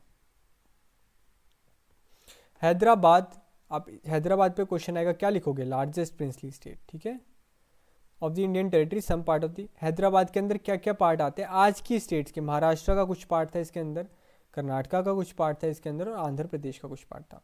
कैसे लिखोगे, अगर ये चीज़ क्वेश्चन में आई तो लिखोगे कैसे, आंसर राइटिंग के ऊपर एक वीडियो बना देंगे, फिर समझाता हूँ। हैदराबाद ऐसे लिखना 1 2 3, ठीक है, यहाँ पे लिख लेना एम महाराष्ट्र का, पूरा लिखना मैं लिख नहीं सकता, के कर्नाटका का, ठीक है, और आंध्र प्रदेश का एपी।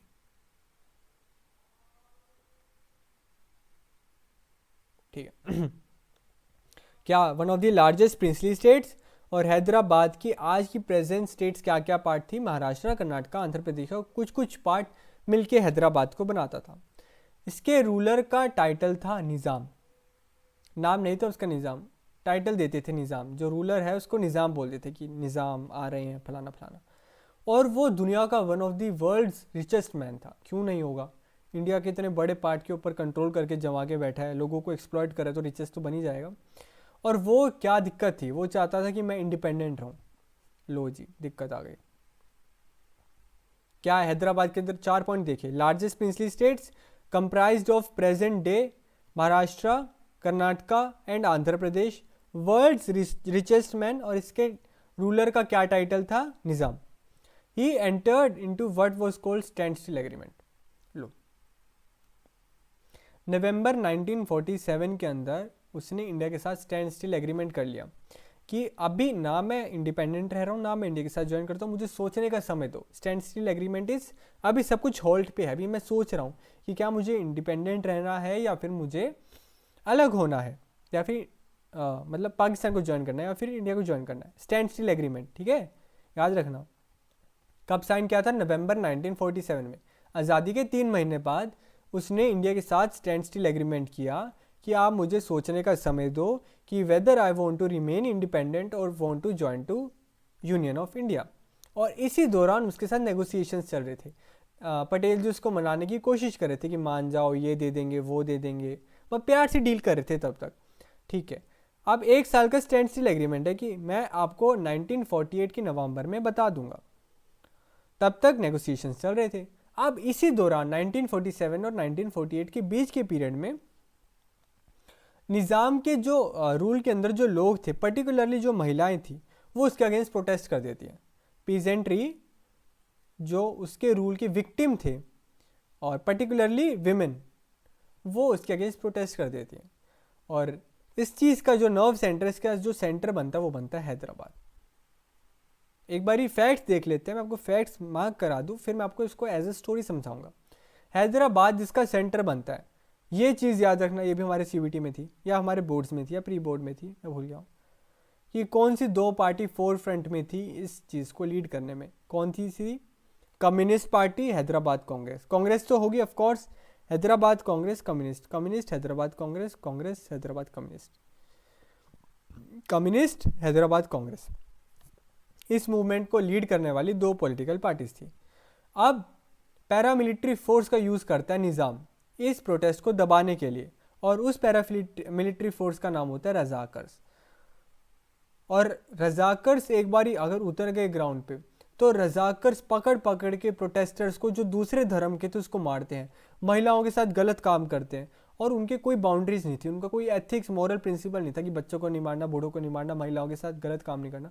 उन्होंने ए से लेके जी तक घटिया से घटिया काम किए, क्योंकि भाई निज़ाम ने कहा है, निज़ाम का ऑर्डर है कि प्रोटेस्टर्स को दबाना, तो हम दबाएंगे, और कितने घटिया तरीके से दबाएंगे वो तो बताया नहीं जी। They murdered, maimed, raped, looted, targeting particularly the non Muslims को पर्टिकुलरली टारगेट किया गया। The central government had to order the army to tackle this situation. अब सेंट्रल गवर्नमेंट को ने कहा कि भाई तुम्हारा तो सिर पे चढ़ गया है पानी, अब तो तुम्हारी ऐसी तैसी करेंगे। सेंट्रल गवर्नमेंट में इंडियन आर्मी को भेजा, वही थर्ड वे, ज्वाइन तो कराएंगे, ऊपर से तुम्हारी हरकतें भी बहुत बेकार हैं। अब इंडियन आर्मी आई, इंडियन आर्मी के आती क्या रजाकर, क्या ऐसी तैसी, इंडियन आर्मी ने एक एक को पकड़ पकड़ के मारा। सितंबर 1948 में निज़ाम की फोर्सेस हार गई, और कुछ दिनों के बाद निज़ाम ने सरेंडर कर दिया और हैदराबाद इंडिया का पार्ट बन गया। अब आओ इसको एज अ स्टोरी समझते हैं। फैक्ट्स मेरे सारे अंडरलाइन करा दिए, अब इसको एज अ स्टोरी समझते हैं। हैदराबाद का जो रूलर था उसका टाइटल था निज़ाम। हैदराबाद के रूलर को बोलते थे हम Nizam. One of the largest princely state का ये रूलर था, ठीक है, और वर्ल्ड का रिचेस्ट मैन था। अब इसने इंडिया के साथ ज्वाइन नहीं करना था, तो इसने एक साल के लिए कहा कि मुझे स्टैंड स्टिल एग्रीमेंट पे आना है, ताकि मैं सोच सकूं कि मुझे इंडिया के साथ ज्वाइन करना है या फिर मुझे आज़ाद रहना है। इसी बीच में इसके जो रूल के अंदर जो लोग थे वो इसके रूल से ना खुश होकर इसके अगेंस्ट प्रोटेस्ट कर देते हैं हैदराबाद के अंदर, और इसको ये चीज़ बिल्कुल पसंद नहीं आती। तो ये अपने कुछ पिट्ठू लोगों को, अपने कुछ रजाकर्स को, पैरामिलिट्री फोर्स को कहते हैं कि जाओ और जाके इनको मारो, मुझे नहीं चाहिए कि मेरे हैदराबाद में मेरे अगेंस्ट कोई प्रोटेस्ट करे। इसकी ईगो पे बात आ गई, तो इसके रजाकर्स ने पर्टिकुलरली नॉन मुस्लिम्स को जाके मारा ताकि वो निज़ाम के अगेंस्ट प्रोटेस्ट ना करे। ये चीज़ जब सेंट्रल गवर्नमेंट को पता चली तो उनको ये चीज़ बिल्कुल भी पसंद नहीं आई, तो उन्होंने गुस्से में आके इंडियन आर्मी को भेजा। इंडियन आर्मी ने रजाकर्स को पकड़ पकड़ के जान से मारा, बेरहमी से मारा, कि तुमने महिलाओं के साथ ये किया, अब हम बताते हैं कि कैसे मारा जाता। रजाकर्स वही हार गए कुछ दिनों की फाइटिंग के बाद, फिर निज़ाम को कंपेल होकर इंडिया के साथ ज्वाइन करना पड़ा। This was the story of Hyderabad, ठीक है। नहीं समझ आए तो दोबारा सुन लेना, फिर समझ आ जाएगा। सरदार वल्लभ भाई पटेल, इस बॉक्स से क्वेश्चन आता है, क्या थे? कांग्रेस लीडर थे, फ्रीडम फाइटर थे, महात्मा गांधी के फॉलोअर थे, deputy prime minister, first home minister थे, और इनका मेजर रोल था प्रिंसली स्टेट्स को इंडिया के साथ ज्वाइन करने में। अक्ल वाले इंसान थे बहुत ज़्यादा। Member of important communities, constituent assembly की, फंडामेंटल राइट्स की, माइनॉरिटीज़ की, प्रोविंशियल कॉन्स्टिट्यूशन की, इन कम्युनिटीज़ के एक मेंबर भी थे, ठीक है। कब पैदा हुए थे? 1875 में। कब मरे? 1950 में। मणिपुर रह गया और रीऑर्गेनाइजेशन ऑफ स्टेट्स रह गया। I wonder what happened to all those hundreds of kings, queens, princes and princesses, how did they live their lives after becoming just an ordinary citizens. वो तो वही जाने, हम तो नहीं बता सकते। मणिपुर, जूनागढ़ देख लिया, प्लेबिसाइड हुआ, 99.97% लोगों ने अप्रॉक्सीमेटली कहा कि हम इंडिया के साथ ज्वाइन करना है, और वहाँ के रूलर भाग के पाकिस्तान चला गया, तो जूनागढ़ इंडिया का पार्ट बन गया। हैदराबाद का देखा, रजाकर्स को दबा दिया, निज़ाम पे कुछ बचा नहीं, उसकी सारी फोर्स तो मार डाली गई, तो निज़ाम भी हार हरा के इंडिया के साथ ज्वाइन हो गया। मणिपुर का देखते हैं। मणिपुर का केस बहुत ही इंटरेस्टिंग है, बहुत ही मतलब लगता है कि क्यों आज की डेट में ऐसा वहाँ के लोग इतना खुश नहीं है यूनियन ऑफ इंडिया के साथ, वो जानते हैं। मगर आज की डेट में ये चीज़ फिर भी ख़त्म हो गई है, पहले बहुत थी। अब आज़ादी के कुछ दिन बाद मणिपुर का जो महाराजा थे, आज़ादी के कुछ दिन बाद मणिपुर के जो महाराजा थे बोधा चंद्र सिंह, वो instrument of accession India government के साथ ज्वाइन कर लेते हैं, और उनको वादा किया जाता है कि आपको इंटरनल ऑटोनॉमी दी जाएगी। सेकंड पॉइंट कि राजा ज्वाइन कर रहा है तो उसको प्रॉमिस किया जा रहा है कि आपको हम कुछ स्पेशल प्रिविलेजेस, कुछ पावर दे के रखेंगे और आपके ऊपर पूरा कंट्रोल नहीं होगा हमारा। तो आज़ादी के कुछ दिन बाद महाराजा ऑफ मणिपुर ने इंडिया के साथ ज्वाइन कर लिया इस प्रॉमिस पे कि इंडियन गवर्नमेंट मुझे कुछ पावर देगी, कुछ इंटरनल ऑटोनॉमी देगी। मगर इसके कुछ ही समय बाद वहाँ की पब्लिक जो थी वो प्रेशराइज कर दिया महाराजा को कि यहाँ पे हमें इलेक्शंस चाहिए और हमें इलेक्टेड रिप्रेजेंटेटिव चाहिए। तो मणिपुर में जून 1948 के अंदर कॉन्स्टिट्यूशनल मोनार्की बनती है और मणिपुर हमारे देश का पहला ऐसा पार्ट बनता है जहाँ पे इलेक्शन होता है यूनिवर्सल एडल्ट फ्रेंचाइजी की बेसिस पे। यूनिवर्सल एडल्ट फ्रेंचाइजी क्या होता है कि every citizen who is above the age of 18 gets an equal right to vote for their elected representative. यानी कि जो भी सिटीज़न एक एरिया में रह रहा है जिसकी उम्र 18 या 18 से ज़्यादा है, सबको इक्वल राइट दिया जाएगा irrespective of their caste, religion, sex, कि वो वोट कर सकते हैं नहीं कर सकते। ठीक है, क्या था, मणिपुर ने आज़ादी के कुछ समय बाद इंडिया के साथ ज्वाइन कर लिया, इंस्ट्रूमेंट ऑफ एक्सेशन साइन कर दिया इस प्रॉमिस पे कि इंडियन गवर्नमेंट उसको पावर देगी। ये चीज़ हो गया। मगर इसके ही कुछ समय बाद जून 1948 में, लगभग एक साल के बाद, वहाँ की जो लोग होते हैं वो प्रोटेस्ट करते हैं और वो मांगते हैं कि हमें इलेक्टेड रिप्रेजेंटेटिव भी चाहिए और आप भी चाहिए, मतलब हमें प्रिंस भी चाहिए और हमें इलेक्टेड रिप्रेजेंटेटिव्स भी चाहिए। तो राजा को मानना पड़ता है क्योंकि प्रजा अगेंस्ट है, तो राजा मान जाता है और ये पहला ऐसा एरिया बनता है जहाँ पे 18 से ऊपर के हर एक इंसान को वोट करने की परमिशन मिलती है, यूनिवर्सल एडल्ट फ्रेंचाइजी जिसे हम बोलते हैं। अब लेजिस्लेटिव असेंबली ऑफ मणिपुर, क्या बात है, राजा ने इंडिया के साथ ज्वाइन कर लिया। लेजिस्लेटिव असेंबली ऑफ मणिपुर जो अभी इलेक्ट होके आई है यूनिवर्सल एडल्ट फ्रेंचाइजीज के बेसिस पे, वो खुश नहीं होती कि इंडिया के साथ ज्वाइन हो गए। राजा ने तो साइन कर दिया, इलेक्टेड रिप्रेजेंटेटिव्स खुश नहीं है, मगर वो इलेक्टेड है, लोगों ने इलेक्ट किया तो लोगों को रिप्रेजेंट कर रहे हैं। अब स्टेट कांग्रेस चाहती थी कि मर्जर हो और बाकी की पार्टीज चाहती थी कि मर्जर ना हो। अब गवर्नमेंट ऑफ इंडिया ने महाराजा को मना के साइन करा दिया और इलेक्टेड रिप्रेजेंटेटिव से कंसल्ट नहीं करा। महाराजा और इलेक्टेड रिप्रेजेंटेटिव्स, अब तो दो पावर थी ना, महाराजा को मनाया कि सर कर दो ना, साइन कर दो, तो सर ने साइन कर दिया। अब वहाँ के इलेक्टेड रिप्रेजेंटेटिव्स गुस्सा है कि हमसे तो तुमने पूछा ही नहीं, हम तो खुश ही नहीं थे तुम्हारे साथ ज्वाइन होके, हमसे तो तुम एक बार कंसल्ट कर लेते। मगर उन्होंने कहा नहीं भाई, अब तो तुम्हारे राजा ने साइन कर दिया तो तुम्हें ज्वाइन होना पड़ेगा हमारे साथ। तो 1949 सितंबर में राजा जी साइन कर देते कि हाँ भाई हम तो इंडिया के साथ पार्ट बन रहे हैं अब तो पूरा। तो इसी चीज़ की वजह से आज की डेट में भी कहीं ना कहीं वहाँ पे रिजेंटमेंट दिखता है। समझ गए? महाराजा ने पहले इंस्ट्रूमेंट ऑफ एक्सेशन साइन किया कि मैं इंडिया के साथ ज्वाइन हो जाऊँगा, मुझे बस आप एक थोड़ी सी पावर एक्सटेंड दे देना, एक इंटरनल ऑटोनॉमी देना। मीन टाइम में वहाँ के लोग प्रोटेस्ट करते हैं कि हमें राजा जी भी चाहिए, हमें इंटरनल ऑटोनॉमी, वापिस समझाता हूँ। आज़ादी के कुछ समय बाद accession of Manipur with the union of India.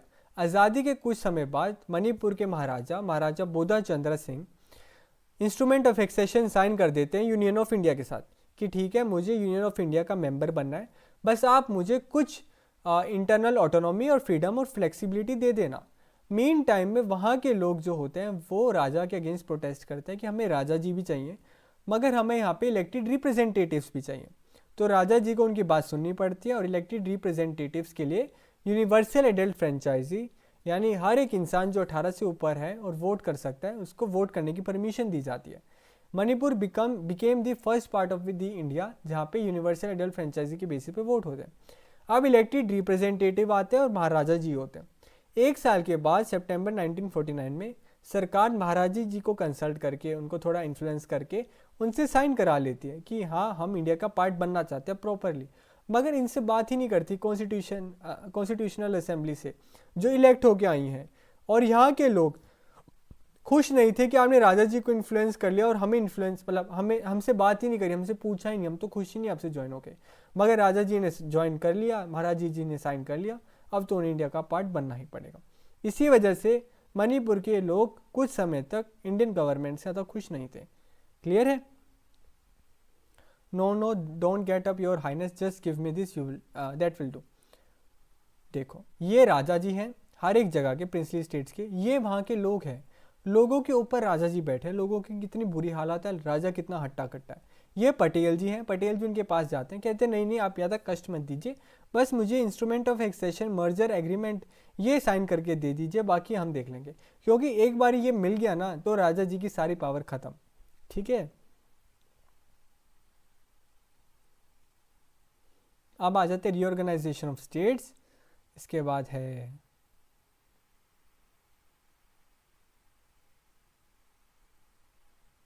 तो छोटा ही रहेगा बस।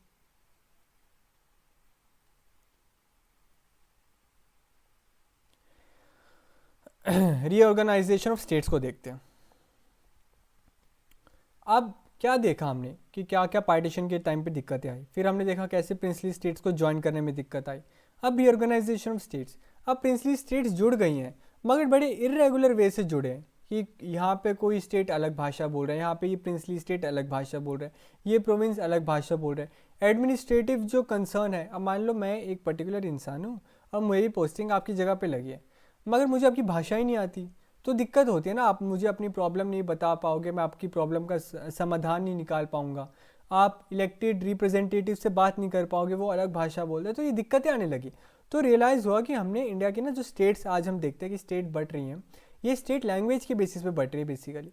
तो हमें रियलाइज़ हुआ कि हमें रीऑर्गेनाइज करने की ज़रूरत है, क्योंकि ब्रिटिशर्स ने जैसी हड़पते गए वैसी तो स्टेट बनाते गए, मगर हमें अब हड़पना नहीं, हमें कंट्रोल नहीं करना, हमें डेवलपमेंट की तरफ जाना है। तो हमें जितना कम ये हो सके, ये लैंग्वेज बैरियर हो सके, इसे ठीक करना है। ठीक है, तो हमें रियलाइज़ हुआ कि हमें स्टेट्स को रीऑर्गेनाइज करना पड़ेगा, स्टेट की बाउंड्रीज को चेंज करना पड़ेगा, बेसिकली इसका ये मतलब है। तो ये कह रहा है कि नेशन बिल्डिंग पार्टीशन के साथ नहीं खत्म हुआ और इंटीग्रेशन ऑफ प्रिंसली स्टेट्स के साथ नहीं खत्म हुआ। अब जो असली चैलेंज था वो था internal boundaries of Indian states को वापस रीड्रॉ करना। ये एक एडमिनिस्ट्रेटिव डिवीजन नहीं था। बाउंड्रीज को अब इस वे में ड्रॉ, देखो पंजाब हरियाणा पहले एक था, पंजाब के लोग पंजाबी बोलते थे और हरियाणा के लोग हिंदी या दूसरी भाषा बोलते थे, तो इनको अलग किया गया ताकि पंजाब में जो एडमिनिस्ट्रेटिव कंसर्न्स है, पॉलिटिकल रिप्रेजेंटेशन है, वो पंजाबी बोल लेते हैं, तो वहाँ पे जो काम करेगा उसको पंजाबी आनी चाहिए ताकि वो वहाँ के लोगों की बात समझे और उनकी डील करे। मगर अगर ये हरियाणा वाले एरिया में पंजाब का कोई इंसान आ जाए, ना उसे इतनी बात समझ आएगी, ना वो इतना कर पाएगा इफेक्टिवली काम, और वाइस वर्सा है। ठीक है, तो इसलिए इंटरनल बाउंड्रीज ड्रॉ की गई। अब कॉलोनियल टाइम पे अब दिक्कत क्या है, यहाँ पे कॉलोनियल रूल जब था, जब अंग्रेज हमारे ऊपर थे, तो अंग्रेजों ने कैसे किया था, अंग्रेज तो सीधा हड़प रहे थे कि ठीक है तू जो, उनको मतलब ही नहीं था कि लोगों की बात सुनी जा रही है, लोग एडमिनिस्ट्रेटिव कंसर्न्स हैं, लोग अपनी बात रख सकते हैं नहीं रख सकते, वो तो बस हड़पने पे ध्यान देते थे। ब्रिटिश गवर्नमेंट की बात है, ठीक है, एडमिनिस्ट्रेटिव कन्वीनियंस से उनको कोई लेना देना नहीं था, उनको सो बस हड़पने से मतलब था। मगर हमारे नेशनल मूवमेंट में ब्रिटिश के टाइम पे हमने कहा कि जैसे हम आज़ाद होंगे हम लैंग्वेज के बेसिस पे स्टेट्स को बनाएंगे। ठीक है, ये कब हुआ था, नागपुर सेशन कांग्रेस के 1920 में ये प्रिंसिपल रिकॉग्नाइज किया गया था कि रीऑर्गेनाइजेशन होगा स्टेट का और इंडियन नेशनल पार्टी का भी होगा। ठीक है, कब, नागपुर सेशन 1920। क्या डिसाइड किया गया था कि आज़ादी के बाद इंडिया की हर एक स्टेट को लैंग्वेज के बेसिस पे रीऑर्गेनाइज किया जाएगा ताकि एडमिनिस्ट्रेटिवली हम एक साउंड नेशन बन सके और सारी स्टेट के अंदर जो भी दिक्कतें हैं वो सॉल्व हो सके।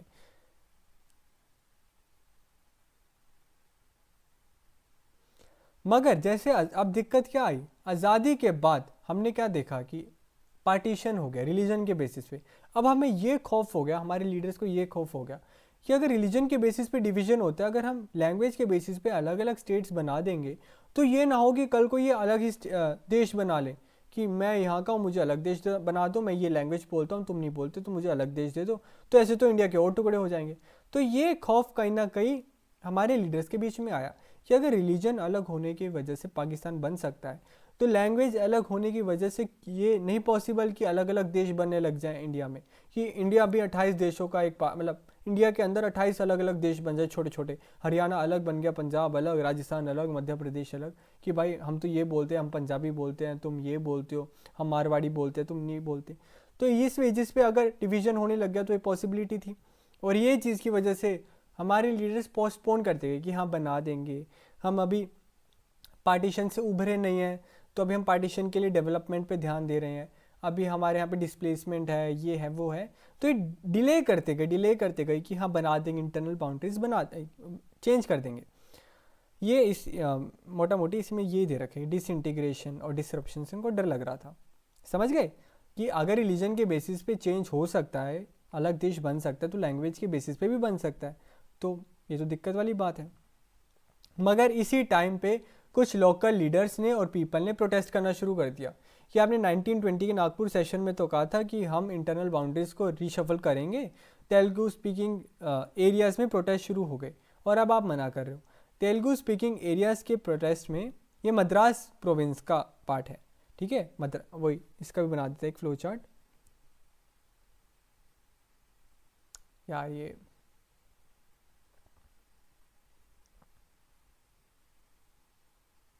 ओ नो, यहाँ पे बना देता हूँ तो हो गया ना। मद्रास प्रोविंस, मद्रास प्रोविंस 1 2 3 क्या है? तमिलनाडु, आंध्र प्रदेश, कर्नाटका, केरला। तमिलनाडु, आंध्र प्रदेश,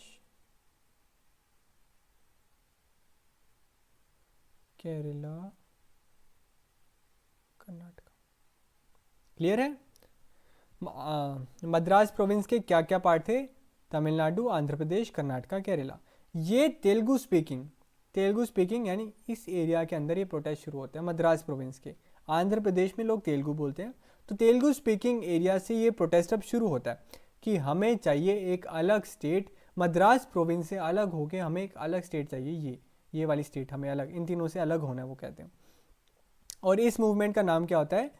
विंध्याचल मूवमेंट। याद रख लो, क्वेश्चन आ जाएगा, क्या होता है? 3 बार मार्क करता हूँ, विंध्याचल मूवमेंट, ठीक है। विंध्याचल मूवमेंट में क्या किया जाता है कि जो मद्रास प्रोविंस के, आंध्र प्रदेश के तेलुगु स्पीकिंग, मद्रास प्रोविंस के तेलुगु स्पीकिंग पीपल होते हैं, वो कहते हैं कि हमें इन तीनों से अलग होके एक अलग स्टेट चाहिए, क्योंकि ये 3 अलग लैंग्वेज बोलते हैं और हम अलग लैंग्वेज बोलते हैं, तो एडमिनिस्ट्रेटिवली हमें बहुत दिक्कत होती है अपनी प्रॉब्लम्स का सोल्यूशन निकालने में, इसलिए ये प्रोटेस्ट शुरू कर देते हैं। एज सिंपल एज दैट, ठीक है।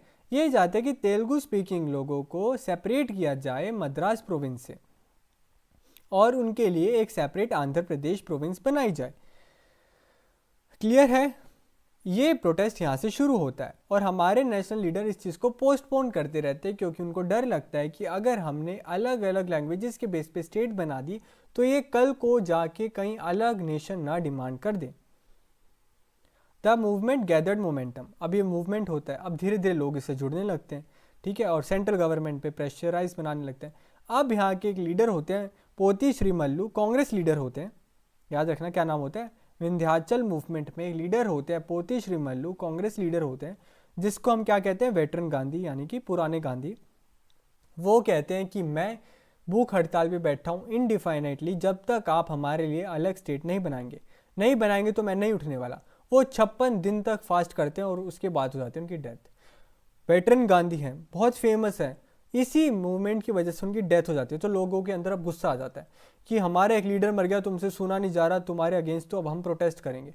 और अब लोग बहुत गुस्से में आ जाते हैं कि वायलेंट अनरेस्ट हो जाता है, लोग एक मारने लग जाते हैं और लार्ज नंबर ऑफ पीपल अब सड़कों पे आ जाते हैं कि अब देखते हैं कि तुम कैसे हमें अलग स्टेट नहीं देते।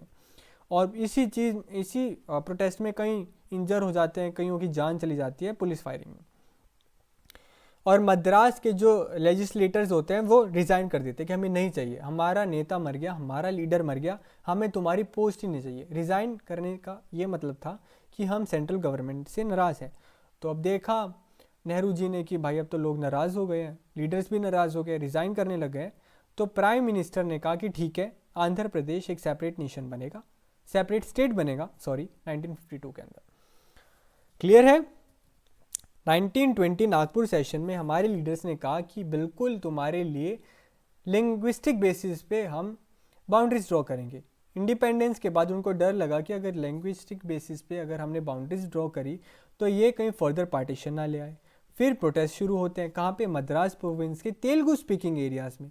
वो कहते हैं कि हमें इन 3 जो मिली हुई स्टेट्स हैं इनसे अलग कर दो प्लीज़, क्योंकि हमें यहाँ पे एडमिनिस्ट्रेटिवली बहुत दिक्कतें हो रही है, हम जो कहना चाह रहे हैं वो हमारे लीडर समझ नहीं पा रहे और हमारे लीडर जो काम कर रहे हैं वो हमें समझ नहीं आ रहा। और इसी वजह से वहाँ के लोग प्रोटेस्ट करते हैं। लीडर होता है पोती श्री मल्लू, कांग्रेस लीडर जिनको वेटरन गांधी कहते हैं। वो कहते हैं कि मैं तब तक नहीं उठूंगा जब तक ये बात नहीं फुलफिल होती। 56 दिन तक वो प्रोटेस्ट करते हैं। 56th डे पे उनकी डेथ हो जाती है। डेथ होने के बाद वहाँ के लोगों के बीच में गुस्सा आ जाता है, लोग सड़कों पर उतर जाते हैं, वहाँ के MLA रिज़ाइन कर देते हैं और पुलिस फायरिंग में कुछ लोग इंजर हो जाते हैं, कईयों की डेथ हो जाती है। फिर prime minister at the end दिसंबर 1952 के अंदर ये चीज़ एक्सेप्ट कर लेते हैं और कहते हैं कि आंध्र प्रदेश एक सेपरेट स्टेट बना दिया जाएगा। सिंपल है, विंध्याचल मूवमेंट समझ आ गया। ये देखो पहले ऐसी बाउंड्री थी, अब इससे क्या क्या, ये तब का मैप है 1961 का। अब देखो पंजाब से हरियाणा अलग हो गया, ये हिमाचल प्रदेश यहाँ पे एक बन गया, ठीक है। हरियाणा हिमाचल प्रदेश 2 स्टेट अलग हो गई। और देखो मैं आपको दिखाता हूँ, मध्य प्रदेश से यहाँ पे छत्तीसगढ़ आ गया, यहाँ पे झारखंड आ गया बिहार से, ठीक है। ये रहा आंध्र प्रदेश, मद्रास प्रोविंस, मैसूर बन गया कर्नाटका, आंध्र प्रदेश से ये बन गया तेलंगाना। क्लियर है।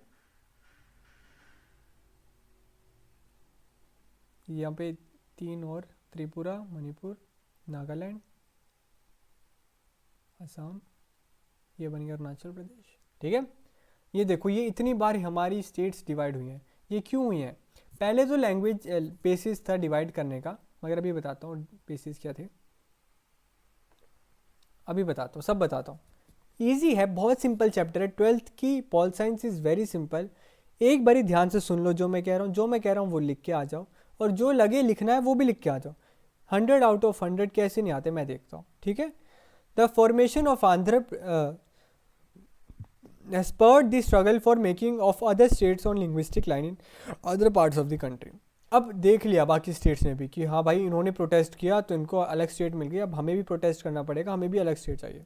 अब बाकी के अंदर मोटिवेशन आ गई आंध्र प्रदेश को देख के, तो इसी बाकी जगह पे भी अब धीरे धीरे करके प्रोटेस्ट शुरू हुए। इसी प्रोटेस्ट के चक्कर में सेंट्रल गवर्नमेंट ने स्टेट रीऑर्गेनाइजेशन कमीशन को बनाया। क्या बनाया? State reorganisation commission. कब बनाई? 1953 में। कि अब तो धीरे धीरे करके प्रोटेस्ट बन गए हैं, बारी बारी हमें इतना इंटरवीन करना पड़ेगा, इससे अच्छे कमीशन बना देते हैं जो हमें रिकमेंड करे कि हाँ इसको स्टेट को अलग करना है, इसको ऐसे अलग करना है, इसको ऐसे अलग करना है, और हम वो इम्प्लीमेंट कर देंगे। ये थी स्टेट रीऑर्गेनाइजेशन कमीशन। कब बनी थी? 1953 में। क्या काम था? कि रीड्राइंग करना है स्टेट की बाउंड्रीज को, रिकमेंड करना है हमें कि हमें क्या क्या करना चाहिए, क्योंकि एज अ प्राइम मिनिस्टर मुझे तो नहीं पता ना ग्राउंड रियलिटी क्या है। स्टेट्स रीऑर्गेनाइजेशन कमीशन का ये काम था, ठीक है। और ये कह रहे हैं इनका काम था कि जो स्टेट्स बनेंगी वो should reflect the boundaries of different languages. यानी स्टेट बनेंगी किस बेसिस पे? लैंग्वेजेस के बेसिस पे। पंजाब बनी है क्योंकि यहाँ पे लोग पंजाबी बोलते हैं, ठीक है। राजस्थान के अंदर ये बोलते हैं, मध्य प्रदेश के अंदर ये बोलते हैं, फलाना फलाना करके। और इन्होंने अपनी रिपोर्ट पास करी 1956 के अंदर। तब थे हमारी कितनी? 14 स्टेट्स और 6 यूनियन टेरिटरीज। आज कितनी है? 28 स्टेट्स और 8 union territories. Is that clear? Andhra Pradesh के मूवमेंट को देख के बाकी जगह के लोग इंस्पायर हुए और उन्होंने डिमांड रखी, जिसकी वजह से सरकार ने बनाई स्टेट्स रीऑर्गेनाइजेशन कमीशन 1953 में, ताकि वो रिकमेंड करे पार्लियामेंट को कि ऐसे ऐसे करके रीड्रॉ करना है बाउंड्रीज़ को, ताकि लोग खुश रहें। उन्होंने अपनी रिपोर्ट पास करी 3 साल के बाद 1956 के अंदर। तब थे हमारे देश के अंदर 14 स्टेट्स और 6 union territories. Is that clear? और किस बेसिस पे करना है? लैंग्वेज के बेसिस पे। इस कमीशन के अंदर 3 लोग थे, इसको एक ने लीड किया था, मैं भूल गया नाम, सर्च कर लेना, और 2 अदर मेंबर्स थे। उन्होंने कहा था कि अब भी हम लैंग्वेज के बेसिस पे बना रहे हैं, ये चीज़ सुनना, अभी हम लैंग्वेजेस के बेसिस पे रीड्रॉ कर रहे हैं बाउंड्रीज, मगर इन फ्यूचर एडमिनिस्ट्रेटिव कंसर्न्स के बेसिस पे, डेवलपमेंट के बेसिस पे, अनइक्वल डेवलपमेंट के बेसिस पे भी करेंगे। इसका एग्जाम्पल है झारखंड और बिहार का, इसका एग्जाम्पल है छत्तीसगढ़ और मध्य प्रदेश का। छत्तीसगढ़ मध्य प्रदेश से इसलिए अलग हुआ क्योंकि छत्तीसगढ़ अनइक्वली डेवलप था मध्य प्रदेश से। मध्य प्रदेश ज़्यादा डेवलप था और जो छत्तीसगढ़ वाला एरिया था वो डेवलप नहीं था। तो वहाँ के लोगों ने प्रोटेस्ट करा कि हम डेवलप नहीं है, हमें अलग स्टेट बनाओ, हम अपनी डेवलपमेंट खुद देख लेंगे। मध्य प्रदेश अपनी डेवलपमेंट खुद देख ले। झारखंड भी इसलिए बिहार से अलग हुआ, और उत्तराखंड भी इसलिए उत्तर प्रदेश से अलग हुआ 2000 के अंदर। ये हम आगे देखते हैं। क्लियर है? स्टेट्स ऑर्गेनाइजेशन कमीशन समझ आ गई क्यों बनाई गई थी। अब ये लीडर जो थे इनकी डेथ हुई थी 56th डे के फास्ट के बाद। Gandhian worker left government job to participate in salt satyagraha. Gandhian worker थे, सॉल्ट सत्याग्रह में पार्टिसिपेट किया था, सरकारी नौकरी छोड़ के इंडिविजुअल सत्याग्रह में भी पार्टिसिपेट किया। 1946 में प्रोटेस्ट किया कि टेम्पल्स को, demanding the temples in Madras province भी ओपन। हाँ, ये टेम्पल प्रोटेस्ट हुए थे 20वीं सेंचुरी में बहुत ज़्यादा। ये भी उसके पार्ट थे कि इन्होंने कहा था कि जो टेम्पल हैं वो खुलने चाहिए दलित लोगों के लिए। और 19 अक्टूबर 1952 को 56 डे का फास्ट रखा और 15 दिसंबर 1952 को मर गए, जिसकी वजह से लोगों के बीच में गुस्सा आ गया। Is that clear? अरे अरे 51 की एज में इनकी डेथ हो गई थी।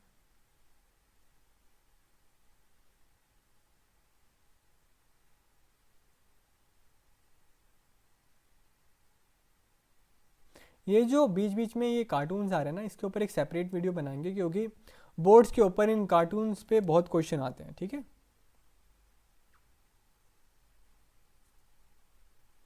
ऐसी रिपोर्ट थी स्टेट रीऑर्गेनाइजेशन कमीशन की, 1956 के अंदर पास हुई थी, 1955 में आई गेस दी थी।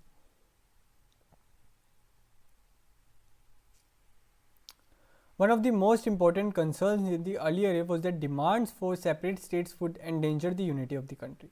यही था। अब हमारे देश के लीडर्स क्यों नहीं चाहते थे कि लैंग्वेज के बेसिस पे उस टाइम पे हो? क्योंकि उनको ये डर था कि अगर लैंग्वेजेस के बेसिस पे स्टेट बना दी तो कल को ये अपना अलग देश ना बना ले। It was felt that linguistic states में foster separatism and create pressure on the newly founded nation. वो कह रहे हैं कि अभी अभी तो पाकिस्तान से अलग हुए हैं, अभी अभी तो सब ये ट्रॉमा, डिस्प्लेसमेंट, पार्टीशन, विमेन का, माइनॉरिटीज़ का सब देखा है, अभी हम और सेपरेटिज्म और देश बढ़ते हुए नहीं देख सकते इंडिया के। But the leadership under popular pressure, leadership यानी हमारे नेहरू जी को लोगों की प्रेशर में आके लिंग्विस्टिक स्टेट्स बनानी पड़ी, मगर ये होप थी कि प्लीज़ ये रीजनल लिंग्विस्टिक क्लेम्स नेशन में ना बदल जाए और डिवीजन ना हो जाए। Besides the accommodation of regional demands and the formation of linguistic states were also seen as more democratic. एक तो ये पॉपुलर प्रेशर में करना पड़ा और यही कि डेमोक्रेटिक है, उनका हक बनता है कि वो मांगे अपने लिए सेपरेट स्टेट। अगर मैं नहीं करूँगा तो मुझे मोनार्कियल और डिक्टेटोरियल नहीं दिखना, तो उनको इसलिए भी करना पड़ा। एक तो डेमोक्रेटिक था और एक पॉपुलर प्रेशर था।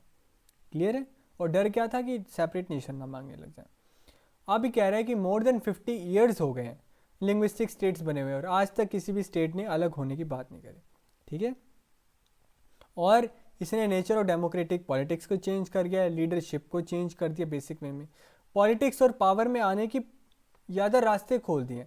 अब मान लो कोई एक एमएलए स्पेसिफिक लैंग्वेज बोलता था और मान लो अब पंजाब का कोई एमएलए है, उसको पंजाबी आती है, मगर वो हरियाणा के एरिया से लड़ रहा है, तो हरियाणा वाले लोग समझ नहीं पाएंगे। तो अब उसको ज़्यादा मौका मिला कि पंजाबी स्पीकिंग पर्सन पंजाब में लड़ेगा तो वो अपनी बात ज़्यादा लोगों तक पहुंचा पाएगा। ठीक है, the part to politics and power was now open to people other than the small English speaking elite. Linguistic reorganisation also gave some uniform basis to redrawing of state boundary. ठीक है, इसकी वजह से हमारे देश के टुकड़े नहीं हुए, ऑन दी कॉन्ट्रारी इसके विपरीत हमारा देश और मजबूत बन गया। Above all the linguistic states under line the acceptance of. अब लिंग्विस्टिक स्टेट्स की प्रिंसिपल को एक्सेप्ट करने का क्या क्या फ़ायदा हुआ, क्वेश्चन आ जाएगा, याद रखना। लिंग्विस्टिक स्टेट्स को underlining the acceptance of the principle of diversity, linguistic states को एक्सेप्ट करके हमें क्या क्या फ़ायदा हुआ। What are the advantages of accepting the principle of linguistic states. इसके आसपास कोई क्वेश्चन आए तो याद रखना क्या क्या लिखना है। पहला, नेशनल यूनिटी को स्ट्रेंथन कर दिया। क्लियर है? नेशनल यूनिटी को स्ट्रेंथ कर दिया, हमें देश की मजबूती आ गई। अब लोग सरकार से खुश हैं कि सरकार हमारे प्रोटेस्ट का जवाब देती है, सरकार ने हमारे लिए सेपरेट स्टेट बना दिया, सरकार चाहती है कि हम डेवलप हों, तो ये यूनिटी आई, ना कि सेपरेट हुए। ठीक है, डाइवर्सिटी मेंटेन की गई, हमारा देश डाइवर्स नेशन है, डाइवर्सिटी को मेंटेन किया गया, डेमोक्रेटिक वैल्यूज दिखाई गई। ठीक है,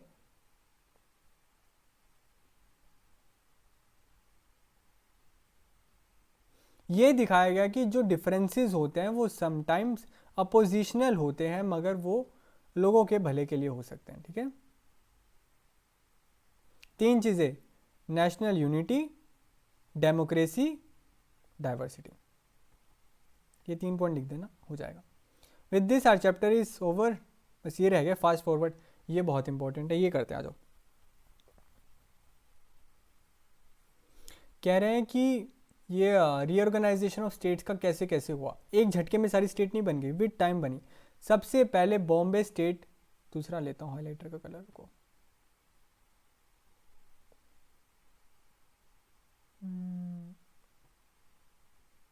रेड करते हैं।